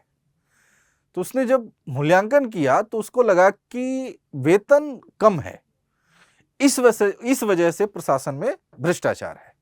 तो उसने कहा कि प्रशासनिक अधिकारियों का कार्य प्रशासन तक सीमित किया जाए और उसने प्रशासनिक अधिकारियों में के वेतन में वृद्धि की। समझ रहे हैं? तो प्रशासनिक अधिकारियों के वेतन में वृद्धि की, जैसे जिले का जो कलेक्टर है उसको 1500 रुपये महीना, साथ ही जिले की कुल वसूल की गई राजस्व का 1%, यानी 1500 प्लस कुल राजस्व, यानी जिले की कुल राजस्व प्लस जिले की कुल राजस्व का कितना, 1%, ये देना तय हुआ। इस तरीके से जो सिविल सेवा थी वो विश्व में सबसे अधिक वेतनमान वाली सर्विस बन गई। समझ रहे हैं? अब देखिए, आज के समय में भी यही बात होती है। जब प्रशासन के स्वच्छता की बात की जाती है तो हमारे यहाँ जो अधिकारी वर्ग है वो कहते हैं कि हमें वही वेतनमान दे दीजिए जो अंग्रेजों के समय में लागू था। समझ रहे? कभी कभी चर्चा के दौरान आता है 1500 रुपये प्रतिमाह, कुल जिले के राजस्व का 1%, ये बिग अमाउंट हो जाएगा। समझ रहे हैं? तो इस तरीके से ये जो सेवा थी वो कुल जो है, जो विश्व में सबसे अधिक वेतनमान वाली सेवा बन गई सिविल सेवा। ठीक है? कॉर्नवालिस ने एक चीज और किया, उसने पदोन्नति, यानी सिविल सेवा में पदोन्नति के लिए वरिष्ठता को आधार बनाया। ठीक है? कि सिविल सेवा में जो प्रमोशन होंगे वो वरिष्ठता के क्रम में होंगे, और इसने सिविल सेवा में यूरोपियों की भागीदारी को सुनिश्चित किया, यानी यूरोपियों को उसने सिविल सेवा में भागीदारी दी और उनकी नियुक्ति इंग्लैंड में मौजूद संचालक मंडल कोर्ट ऑफ डायरेक्टर द्वारा की जाती है। दरअसल सिविल सेवा में यूरोपियों की भागीदारी के पीछे कॉर्नवालिस का जो मानना था, वो मानता था कि भारतीय भ्रष्ट हैं, भारतीयों को वह भ्रष्ट मानता था। कॉर्नवालिस भारतीयों को भ्रष्ट मानता था। दरअसल भारत के अंतर्गत जो व्यवस्था थी उस व्यवस्था से वो खुश नहीं था। उसका मानना था ये भारतीय भ्रष्ट हैं, ये सिविल सेवा के योग्य नहीं है, इसलिए वो सिविल सेवा के लिए केवल यूरोपियों को ही योग्य मानता था। और फिर उनकी नियुक्ति लंदन स्थित कोर्ट ऑफ डायरेक्टर संचालक मंडल द्वारा की जाती थी। तो ये क्लियर है? अब देखिए, वेलेजली के समय में कुछ इसमें परिवर्तन किए गए। वेलेजली ने 1800 ईस्वी में 1800 में नागरिक सेवा में आने वाले युवा जो थे, नागरिक सेवा के अंतर्गत जो आते थे युवा, चुन के आते थे, उनके प्रशिक्षण के लिए कलकत्ता में एक फोर्ट विलियम कॉलेज की स्थापना किया था। और बाद में इससे जो कोर्ट ऑफ डायरेक्टर संचालक मंडल था लंदन में, वो बहुत नाराज हुए। तो कंपनी के निदेशकों को ये पसंद नहीं आया, तो उन्होंने 1806 में इस फोर्ट विलियम कॉलेज की तर्ज पर ही इंग्लैंड में हेलीबरी में ईस्ट इंडियन कॉलेज में प्रशिक्षण का काम आरंभ किया था। तो ये ध्यान रखना कि सिविल सेवा में चयनित युवाओं के प्रशिक्षण के लिए वेलेजली ने कलकत्ता में एक जो है फोर्ट विलियम कॉलेज की स्थापना किया था। वेलेजली के इस कदम से जो संचालक मंडल थे वो खुश नहीं हुए, उनको वेलेजली का ये कदम पसंद नहीं आया, तो उन्होंने 1806 में हेलीबरी में ईस्ट इंडियन कॉलेज के अंतर्गत ये प्रशिक्षण कार्य आरंभ किया। ठीक है? आगे 1833 का चार्टर एक्ट है जो कि काफी महत्वपूर्ण है सिविल सेवा के लिए, जिसमें नागरिक सेवा के लिए योग्यता को आधार बनाया गया। यानी सिविल सेवा के लिए योग्यता को आधार बनाया गया और कहा गया कि किसी भी नागरिक को या किसी भी भारतीय को जन्म स्थान, जाति, धर्म, लिंग के आधार पर सरकारी पद से वंचित नहीं किया जाएगा। ये बड़ी बात थी उस समय। तो 1833 में ये बात कही गई, ये परिवर्तन हुआ। 1853 का एक्ट आया। 1853 के चार्टर एक्ट में, ये चार्टर एक्ट है, उसमें जो है सिविल सेवा के लिए प्रतियोगी परीक्षा की बात कही गई कि सिविल सर्विसेज में जो अभ्यर्थी हैं, जो नागरिक सेवा के लिए अधिकारी चुने जाएं, उनके लिए प्रतियोगी परीक्षा का आयोजन किया जाए। और ऐसा ही प्रतियोगी परीक्षा 1855 में, सबसे पहले 1855 में आयोजित हुआ और अब सिविल सेवा में भारतीय भी चुनकर आने लगे। और वो प्रथम भारतीय जो सिविल सेवा में चयनित हुए उनका नाम था सत्येंद्रनाथ टैगोर।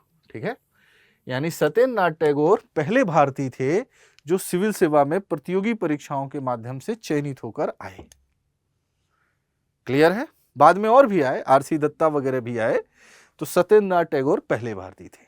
ठीक है, आगे सिविल सेवा में भारतीयों की भागीदारी को कम करने के लिए लिटन ने बकायदा एक कानून लाया और जिसमें सिविल सेवा की जो अधिकतम उम्र थी 21 वर्ष, उसे घटाकर उसने जो है 19 वर्ष कर दिया।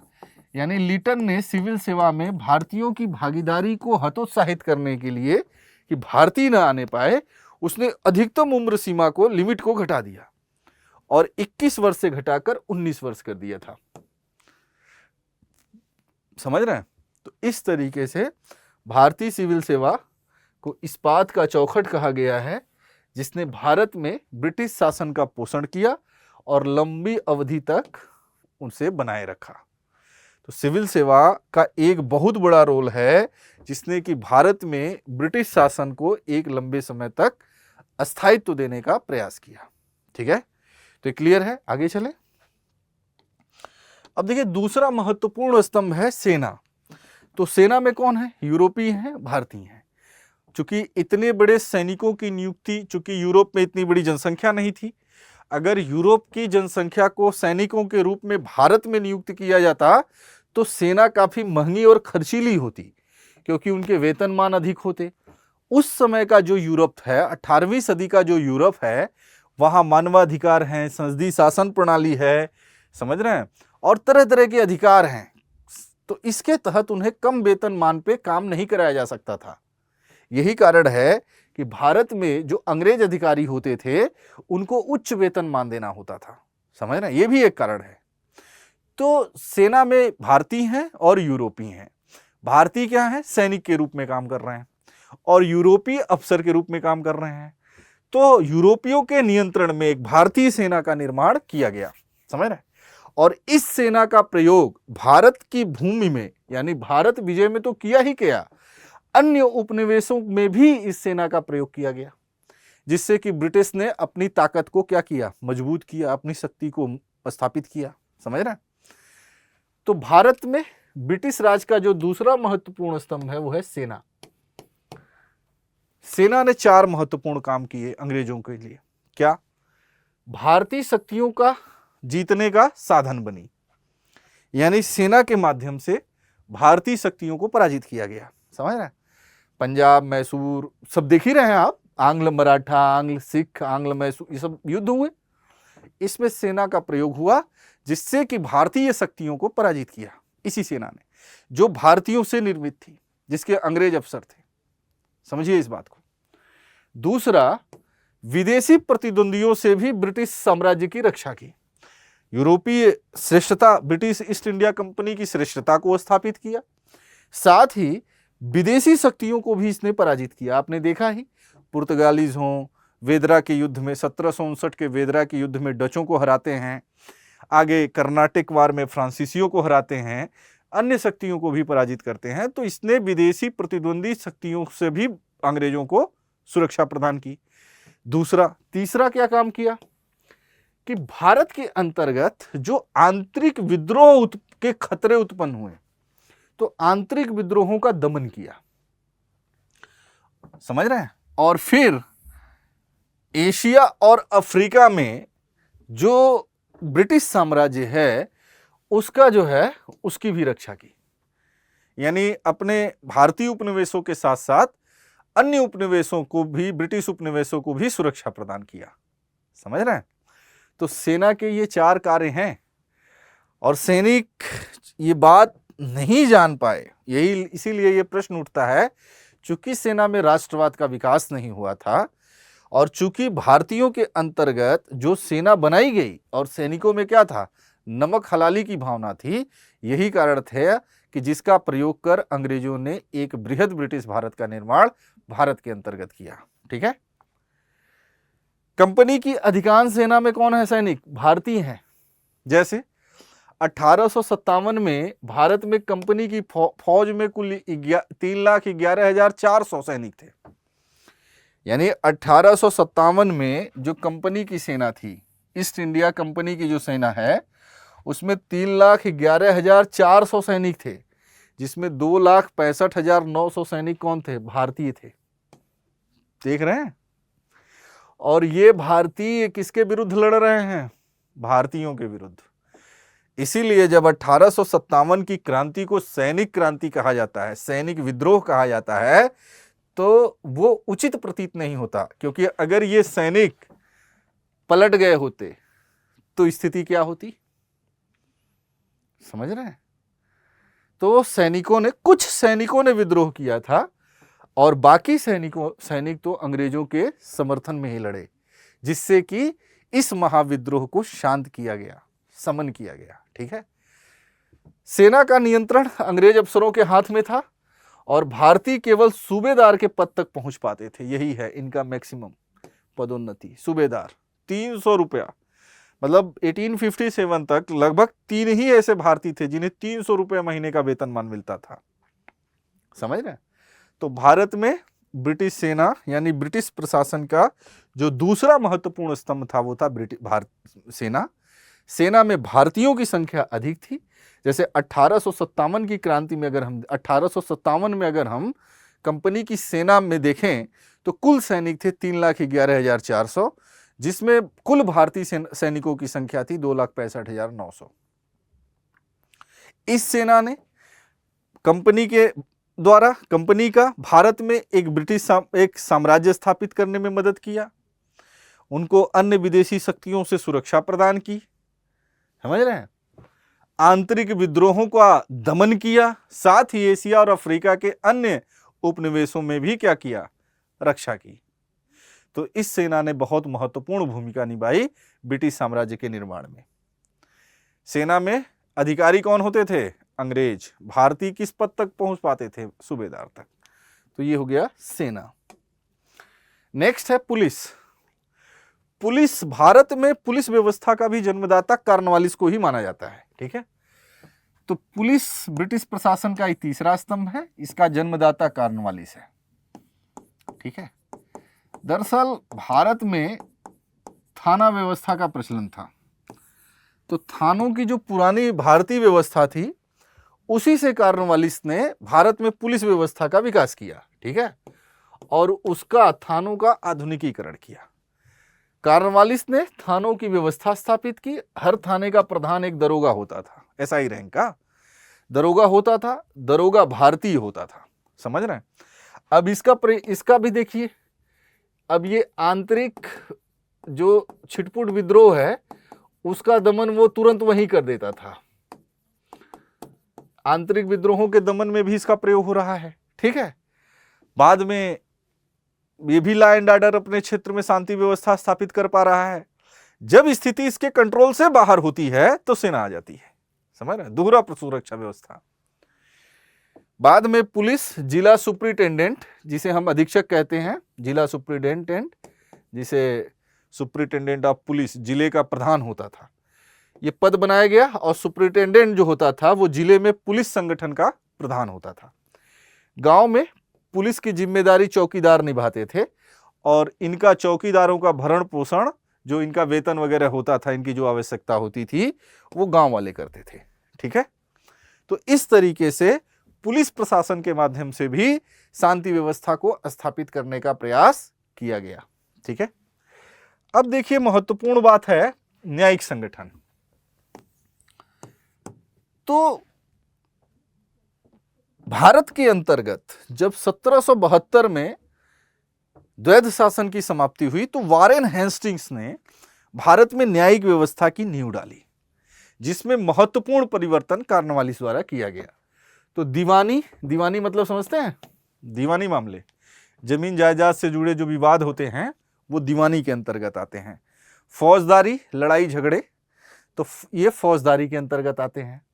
तो दीवानी और फौजदारी एक कचहरियों की श्रेणीबद्ध श्रृंखला स्थापित की गई और उसके माध्यम से न्याय प्रदान करने का प्रयास किया गया। तो इस तरीके से दीवानी और फौजदारी न्यायालयों की एक श्रृंखला के माध्यम से न्याय देने की व्यवस्था अंग्रेजों ने रखी। इस व्यवस्था को वारेन हेस्टिंग्स ने आरंभ किया, मगर कॉर्नवालिस ने 1793 में इसे सुदृढ़ बनाया। 1793 में उसने एक कॉर्नवालिस कोड बनाया और इस कॉर्नवालिस कोड के माध्यम से शक्ति पृथक्करण का सिद्धांत लागू किया गया। शक्ति का पृथक्करण किया गया, यानी प्रशासनिक और न्यायिक कार्यों को बांट दिया गया। समझ रहे? कॉर्नवालिस कोड के तहत। अब देखिए दीवानी अदालत, तो देखिए मुंसिफ की अदालत है। तो सबसे निचले स्तर पर मुंसिफ की अदालत होती थी। ये 50 रुपए तक के मुकदमे को सुन सकती थी और इसका जो अध्यक्ष होता था, जो जज होता था, वो भारतीय होता था। मुंसिफ के अदालत के बाद रजिस्ट्रार की अदालत आती थी, एक श्रृंखला है ये, और इसलिए 200 रुपए तक के मामले को सुन सकती थी। मुंसिफ के बाद रजिस्ट्रार ये 200 तक के मामले सुन सकती थी और इस पर जो है एक न्यायाधीश जो होता था वो यूरोपीय होता था। रजिस्ट्रार के जो ऊपर का न्यायालय होता था वो जिला अदालत की है। समझ रहे हैं? जिला अदालत। तो मुंसिफ और रजिस्ट्रार अदालतों से अपील जिला अदालतों में हो सकती थी। जिला न्यायाधीश सभी मामले सुन सकते थे और उनकी सहायता के लिए भारतीय विधिवेत्ता होते थे। इसके बाद प्रांतीय अदालत है। जिला अदालत के बाद प्रांतीय अदालत। यहाँ जिला न्यायालयों से अपील होती थी, यहाँ से अपील यहाँ होगी। 4 प्रांतीय न्यायालय की स्थापना की गई थी। किसके समय में? प्रोविंशियल कोर्ट्स, कॉर्नवालिस के समय में। और ये 4 प्रांतीय न्यायालय जो थे वो कलकत्ता, मुर्शिदाबाद, ढाका और पटना में थे। ये ध्यान रखना आप लोग, ठीक है? 4 प्रांतीय अदालतों की स्थापना की गई, प्रोविंशियल कोर्ट्स। इसकी अध्यक्षता यूरोपीय करते थे और ये 1000 रुपए तक के मामले को सुन सकता था, जो प्रोविंशियल कोर्ट है। समझ रहे? इसके बाद आता था सदर दीवानी अदालत, जो 1000 रुपए से अधिक के मामले सुन सकता था और 5000 रुपए से कम के मामले सुनता था। सदर दीवानी अदालत। इसके सदस्य गवर्नर जनरल और उसके पार्षद होते थे, जो उसकी गवर्नर जनरल के सदस्य होते थे, जो उसकी टीम में होती थी। इसके बाद का जो मामला होता था वो किंग इन काउंसिल में जाता था, सपरिषद सम्राट। समझ रहे हैं? और ये 5000 से अधिक के मूल्यों की जो अपील होती थी वो सपरिषद सम्राट की अदालत में की जाती थी। और इस पर हिंदू जो कानून व्यवस्था है, हिंदुओं के लिए हिंदू और मुसलमानों के लिए मुस्लिम विधि लागू की गई थी। मतलब उस हिसाब से न्याय होते थे। समझ रहे हैं? तो इस तरीके से अदालतों की एक श्रृंखला स्थापित की गई। तो दीवानी अदालत की आपने देखा। अब फौजदारी अदालत देखिए। तो फौजदारी न्याय में अनेक परिवर्तन किए गए। अधिकारियों के अधीन कार्य करने वाले जिला फौजदारी न्यायालय समाप्त कर दिए गए। समझ रहे हैं? फौजदारी मुकदमों का निपटारा करने के लिए कॉर्नवालिस ने बंगाल प्रेसिडेंसी को 4 डिवीजनों में बांटा। समझ रहे हैं?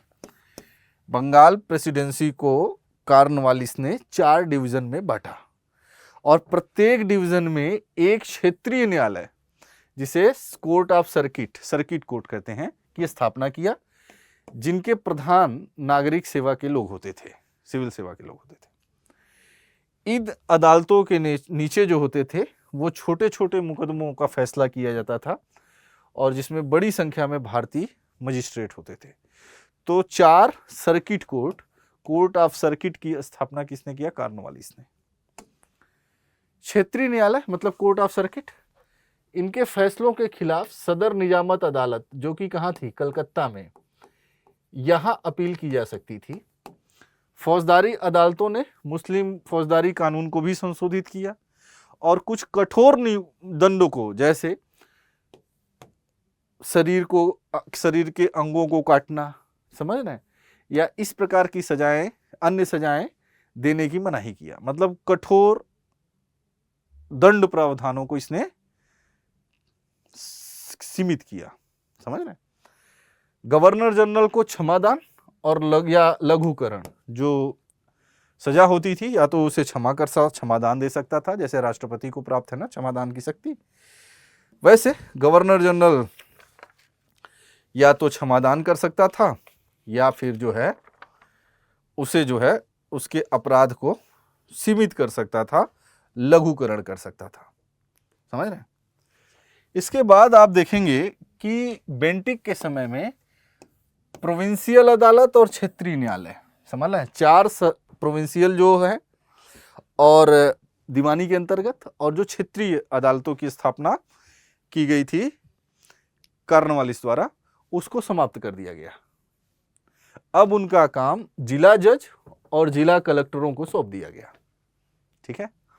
बेंटिक ने भारतीयों को डिप्टी मजिस्ट्रेट, सबॉर्डिनेट जज, प्रिंसिपल सदर अमीन भी नियुक्त किया। समझ रहे हैं? तो बेंटिक के काल में, चूंकि बेंटिक एक उपयोगितावादी, उसके ऊपर एक बेंथमवादी गवर्नर जनरल माना जाता है, विलियम बेंटिक। इस समय यूरोप में बेंथम का उपयोगितावादी विचार, बेंथम और मिल का एक विचार है, सिद्धांत है, एक विचारधारा है, जिसे हम उपयोगितावादी विचारधारा कहते हैं। उसका यूरोप या इंग्लैंड में बहुत ज्यादा प्रचलन में था। वो विचारधारा मानती थी अधिकतम लोगों के अधिकतम सुख पर बल देती थी, और इस चीज को ध्यान में रखते हुए भारत में भी इस व्यवस्था को लागू करने का कंपनी द्वारा प्रयास किया गया, क्योंकि कंपनी ये चाहती थी कि वो किसी भी तरीके से अपने व्यापारिक एकाधिकारों को बनाए रखे। समझ रहे हैं? तो उसने भारत में बेंथमवादी गवर्नर जनरल भेजा, बेंटिक। बेंटिक ने बेंथम को पत्र लिखा था कि शासक तो आप ही हैं, समझ रहे हैं, हम तो केवल आपके प्रतिनिधि हैं, शासन चलेगी तो आपकी ही नीतियों पर, ताकि उनका समर्थन ईस्ट इंडिया कंपनी को प्राप्त होता रहे। समझ रहे हैं? तो न्यायिक क्षेत्र में इसने सुधार किया, कठोर दंड, कड़े दंड देने के प्रावधानों को खत्म किया, जैसे कोड़े मारना, इस तरह के जो दंड के विधान थे उसको इसने समाप्त किया। समझ रहे हैं? प्रांतीय अदालत, सर्किट कोर्ट, इन सबको खत्म किया और इन सब की जिम्मेदारी जिला जज और जिला कलेक्टरों को सौंप दिया। ठीक है। बेंटिको ने भारतीयों को भी डिप्टी मजिस्ट्रेट, सबॉर्डिनेट जज, प्रिंसिपल सदर अमीन जैसे पदों पर नियुक्त किया। ठीक है। अब देखिए आगे उच्च न्यायालय अधिनियम आएगा 1861 में, और इस अधिनियम के तहत 1865 में तीनों प्रेसिडेंसी में, बंगाल, कलकत्ता, मद्रास, ठीक है, तीनों प्रेसिडेंसी में एक एक उच्च न्यायालय की स्थापना की गई। ठीक है। यानी 1861 के उच्च न्यायालय अधिनियम के तहत जो 3 प्रेसिडेंसियां हैं, कलकत्ता, बंगाल, मद्रास और बंबई, उसमें एक एक उच्च न्यायालय की स्थापना की गई, हाई कोर्ट्स की। ठीक है। तो ये ध्यान रखना, हाई कोर्ट की स्थापना की गई।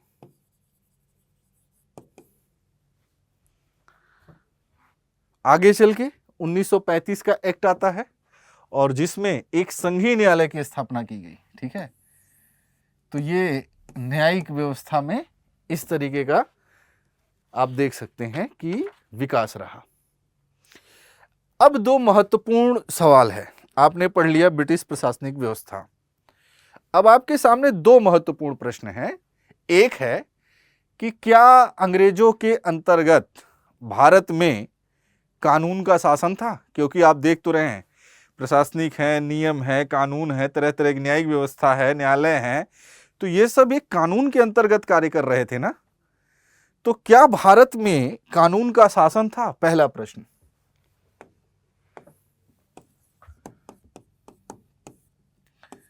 क्या भारत में कानून का शासन था? और दूसरा, अगर कानून का शासन था तो क्या भारत के अंतर्गत कानून के सम्मुख समानता का भाव था? कानून के समक्ष समानता, ये दोनों यूरोपीय अवधारणा है, क्योंकि अंग्रेजों ने भारत में यूरोपीय तर्ज पे प्रशासनिक और न्यायिक व्यवस्था की स्थापना की। तो ये दोनों प्रश्न उठने लाजमी हैं, क्योंकि अंग्रेज इतिहासकार, अंग्रेज विचारकों ने यह सिद्ध करने का प्रयास किया है कि भारत में ब्रिटिश काल के अंतर्गत कानून का शासन था, और कानून के समक्ष समानता का मतलब एक ही अपराध के लिए सबको समान, कानून के नजर में सब समान है।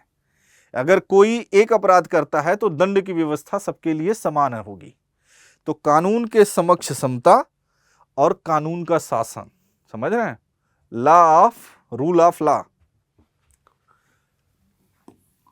लॉ, कानून का शासन, और दूसरा है कानून के समक्ष समानता। समझ रहे हैं, यानी कानून की नजर में सब समान है। अगर कोई एक अपराध कर रहे हैं तो कोई भी ऊंच नीच, धनी अमीर, गरीब, अंग्रेज, यूरोपीय, भारतीय, सबके लिए दंड का प्रावधान क्या होगा, समान होगा। तो क्या ब्रिटिश काल के अंतर्गत ऐसा था? तो आप कहेंगे नहीं, कानून का शासन नहीं था और कानून के समक्ष समता भी नहीं थी।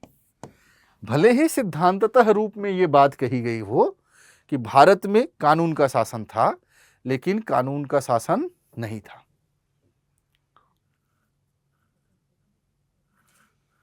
ठीक है। दरअसल ब्रिटिशर्स के पहले भारत में जो शासन का स्वरूप था वो क्या था? निरंकुश राजतंत्र जिसे कहते हैं, यानी राजा के शब्द, राजा के वाक्य ही क्या थे? कानून थे, ऐसा कहा गया। लेकिन जब ईस्ट इंडिया कंपनी भारत में आई और भारतीय क्षेत्रों पर अपनी प्रभुसत्ता को स्थापित की, तो इन राजाओं को विस्थापित करके ईस्ट इंडिया कंपनी ही उनका स्थान ले ली। समझ रहे हैं? और ईस्ट इंडिया कंपनी ने अपने हितों को ध्यान में रखते हुए भारत में कानून बनाए। भारत में कानून निर्माण में भारतीयों की कोई भागीदारी नहीं थी, तो वो खुद एक निरंकुश तंत्र की भांति व्यवहार करने लगी थी। इसलिए भारत में कानून का शासन नहीं था। वो एक कंपनी के अपने विचार थे, कंपनी के अपने हित के अनुरूप बनाए जाने वाले नियम थे, जिनके अनुसार व्यवस्था चल रही थी।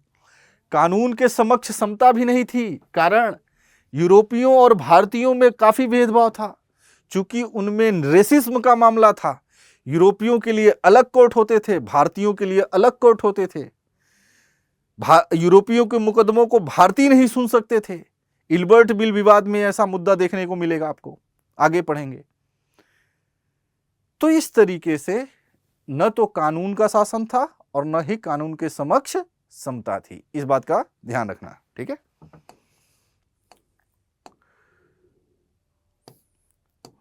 तो कानून का शासन, तो अंग्रेजों ने कानून के शासन या विधि के शासन की आधुनिक अवधारणा को लागू किया, ऐसा कहा जाता है। यह सिद्धांत है, लेकिन व्यवहार में इसका उल्लंघन हुआ।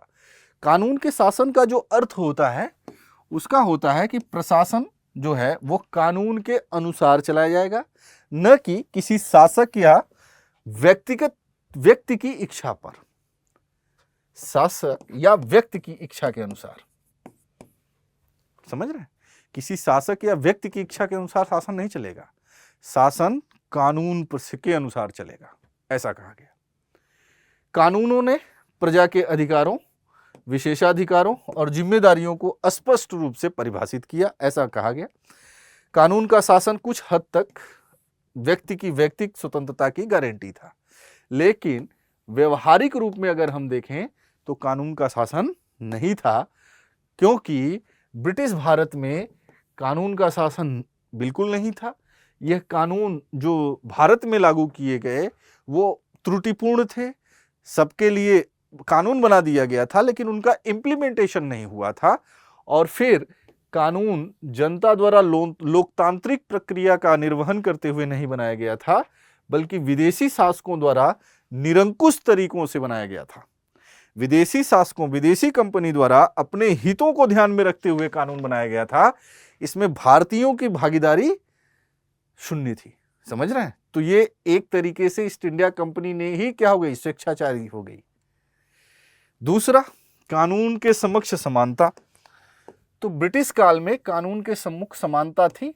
तो आप कहेंगे कि पहले इसका अर्थ जानिए। कानून के सम्मुख समानता का अर्थ है कि कानून की निगाह में सारे मनुष्य बराबर हैं।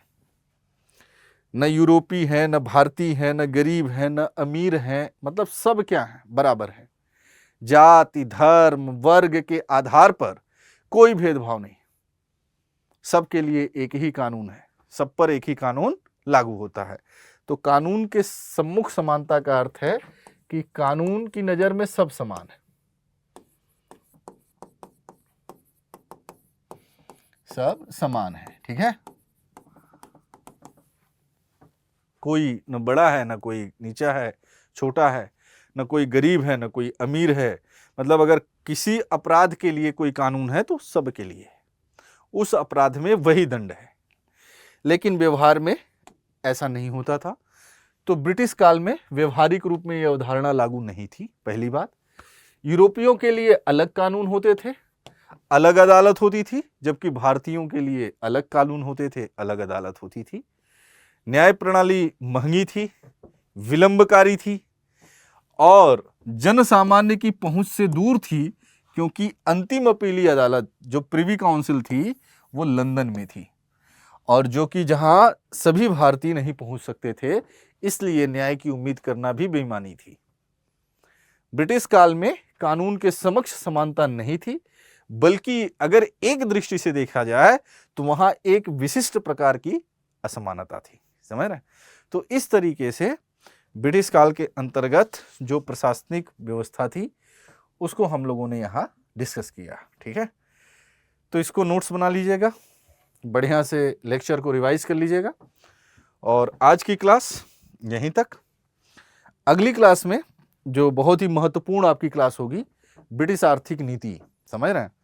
और ब्रिटिश आर्थिक नीति के तहत हम उपनिवेशवाद के विभिन्न चरण, क्योंकि भारत ब्रिटेन का एक तरीके से ईस्ट इंडिया कंपनी का उपनिवेश बन चुका था, तो उपनिवेशवाद और उसके विभिन्न चरण, ठीक है, उसको देखेंगे। फिर ब्रिटिश आर्थिक नीति में भू राजस्व नीति है, कृषि का वाणिज्यीकरण है, मुक्त अर्थव्यवस्था की नीति है, रेलवे का विकास है, इन सब सारी चीज़ों पर डिस्कस करेंगे और देखेंगे कि किस तरीके से भारत में ब्रिटिश आर्थिक नीति अपनाई गई, उसका क्या प्रभाव पड़ा, ठीक है। तो आज की क्लास यहीं तक, मिलते हैं अगली क्लास में, तब तक के लिए थैंक यू सो मच।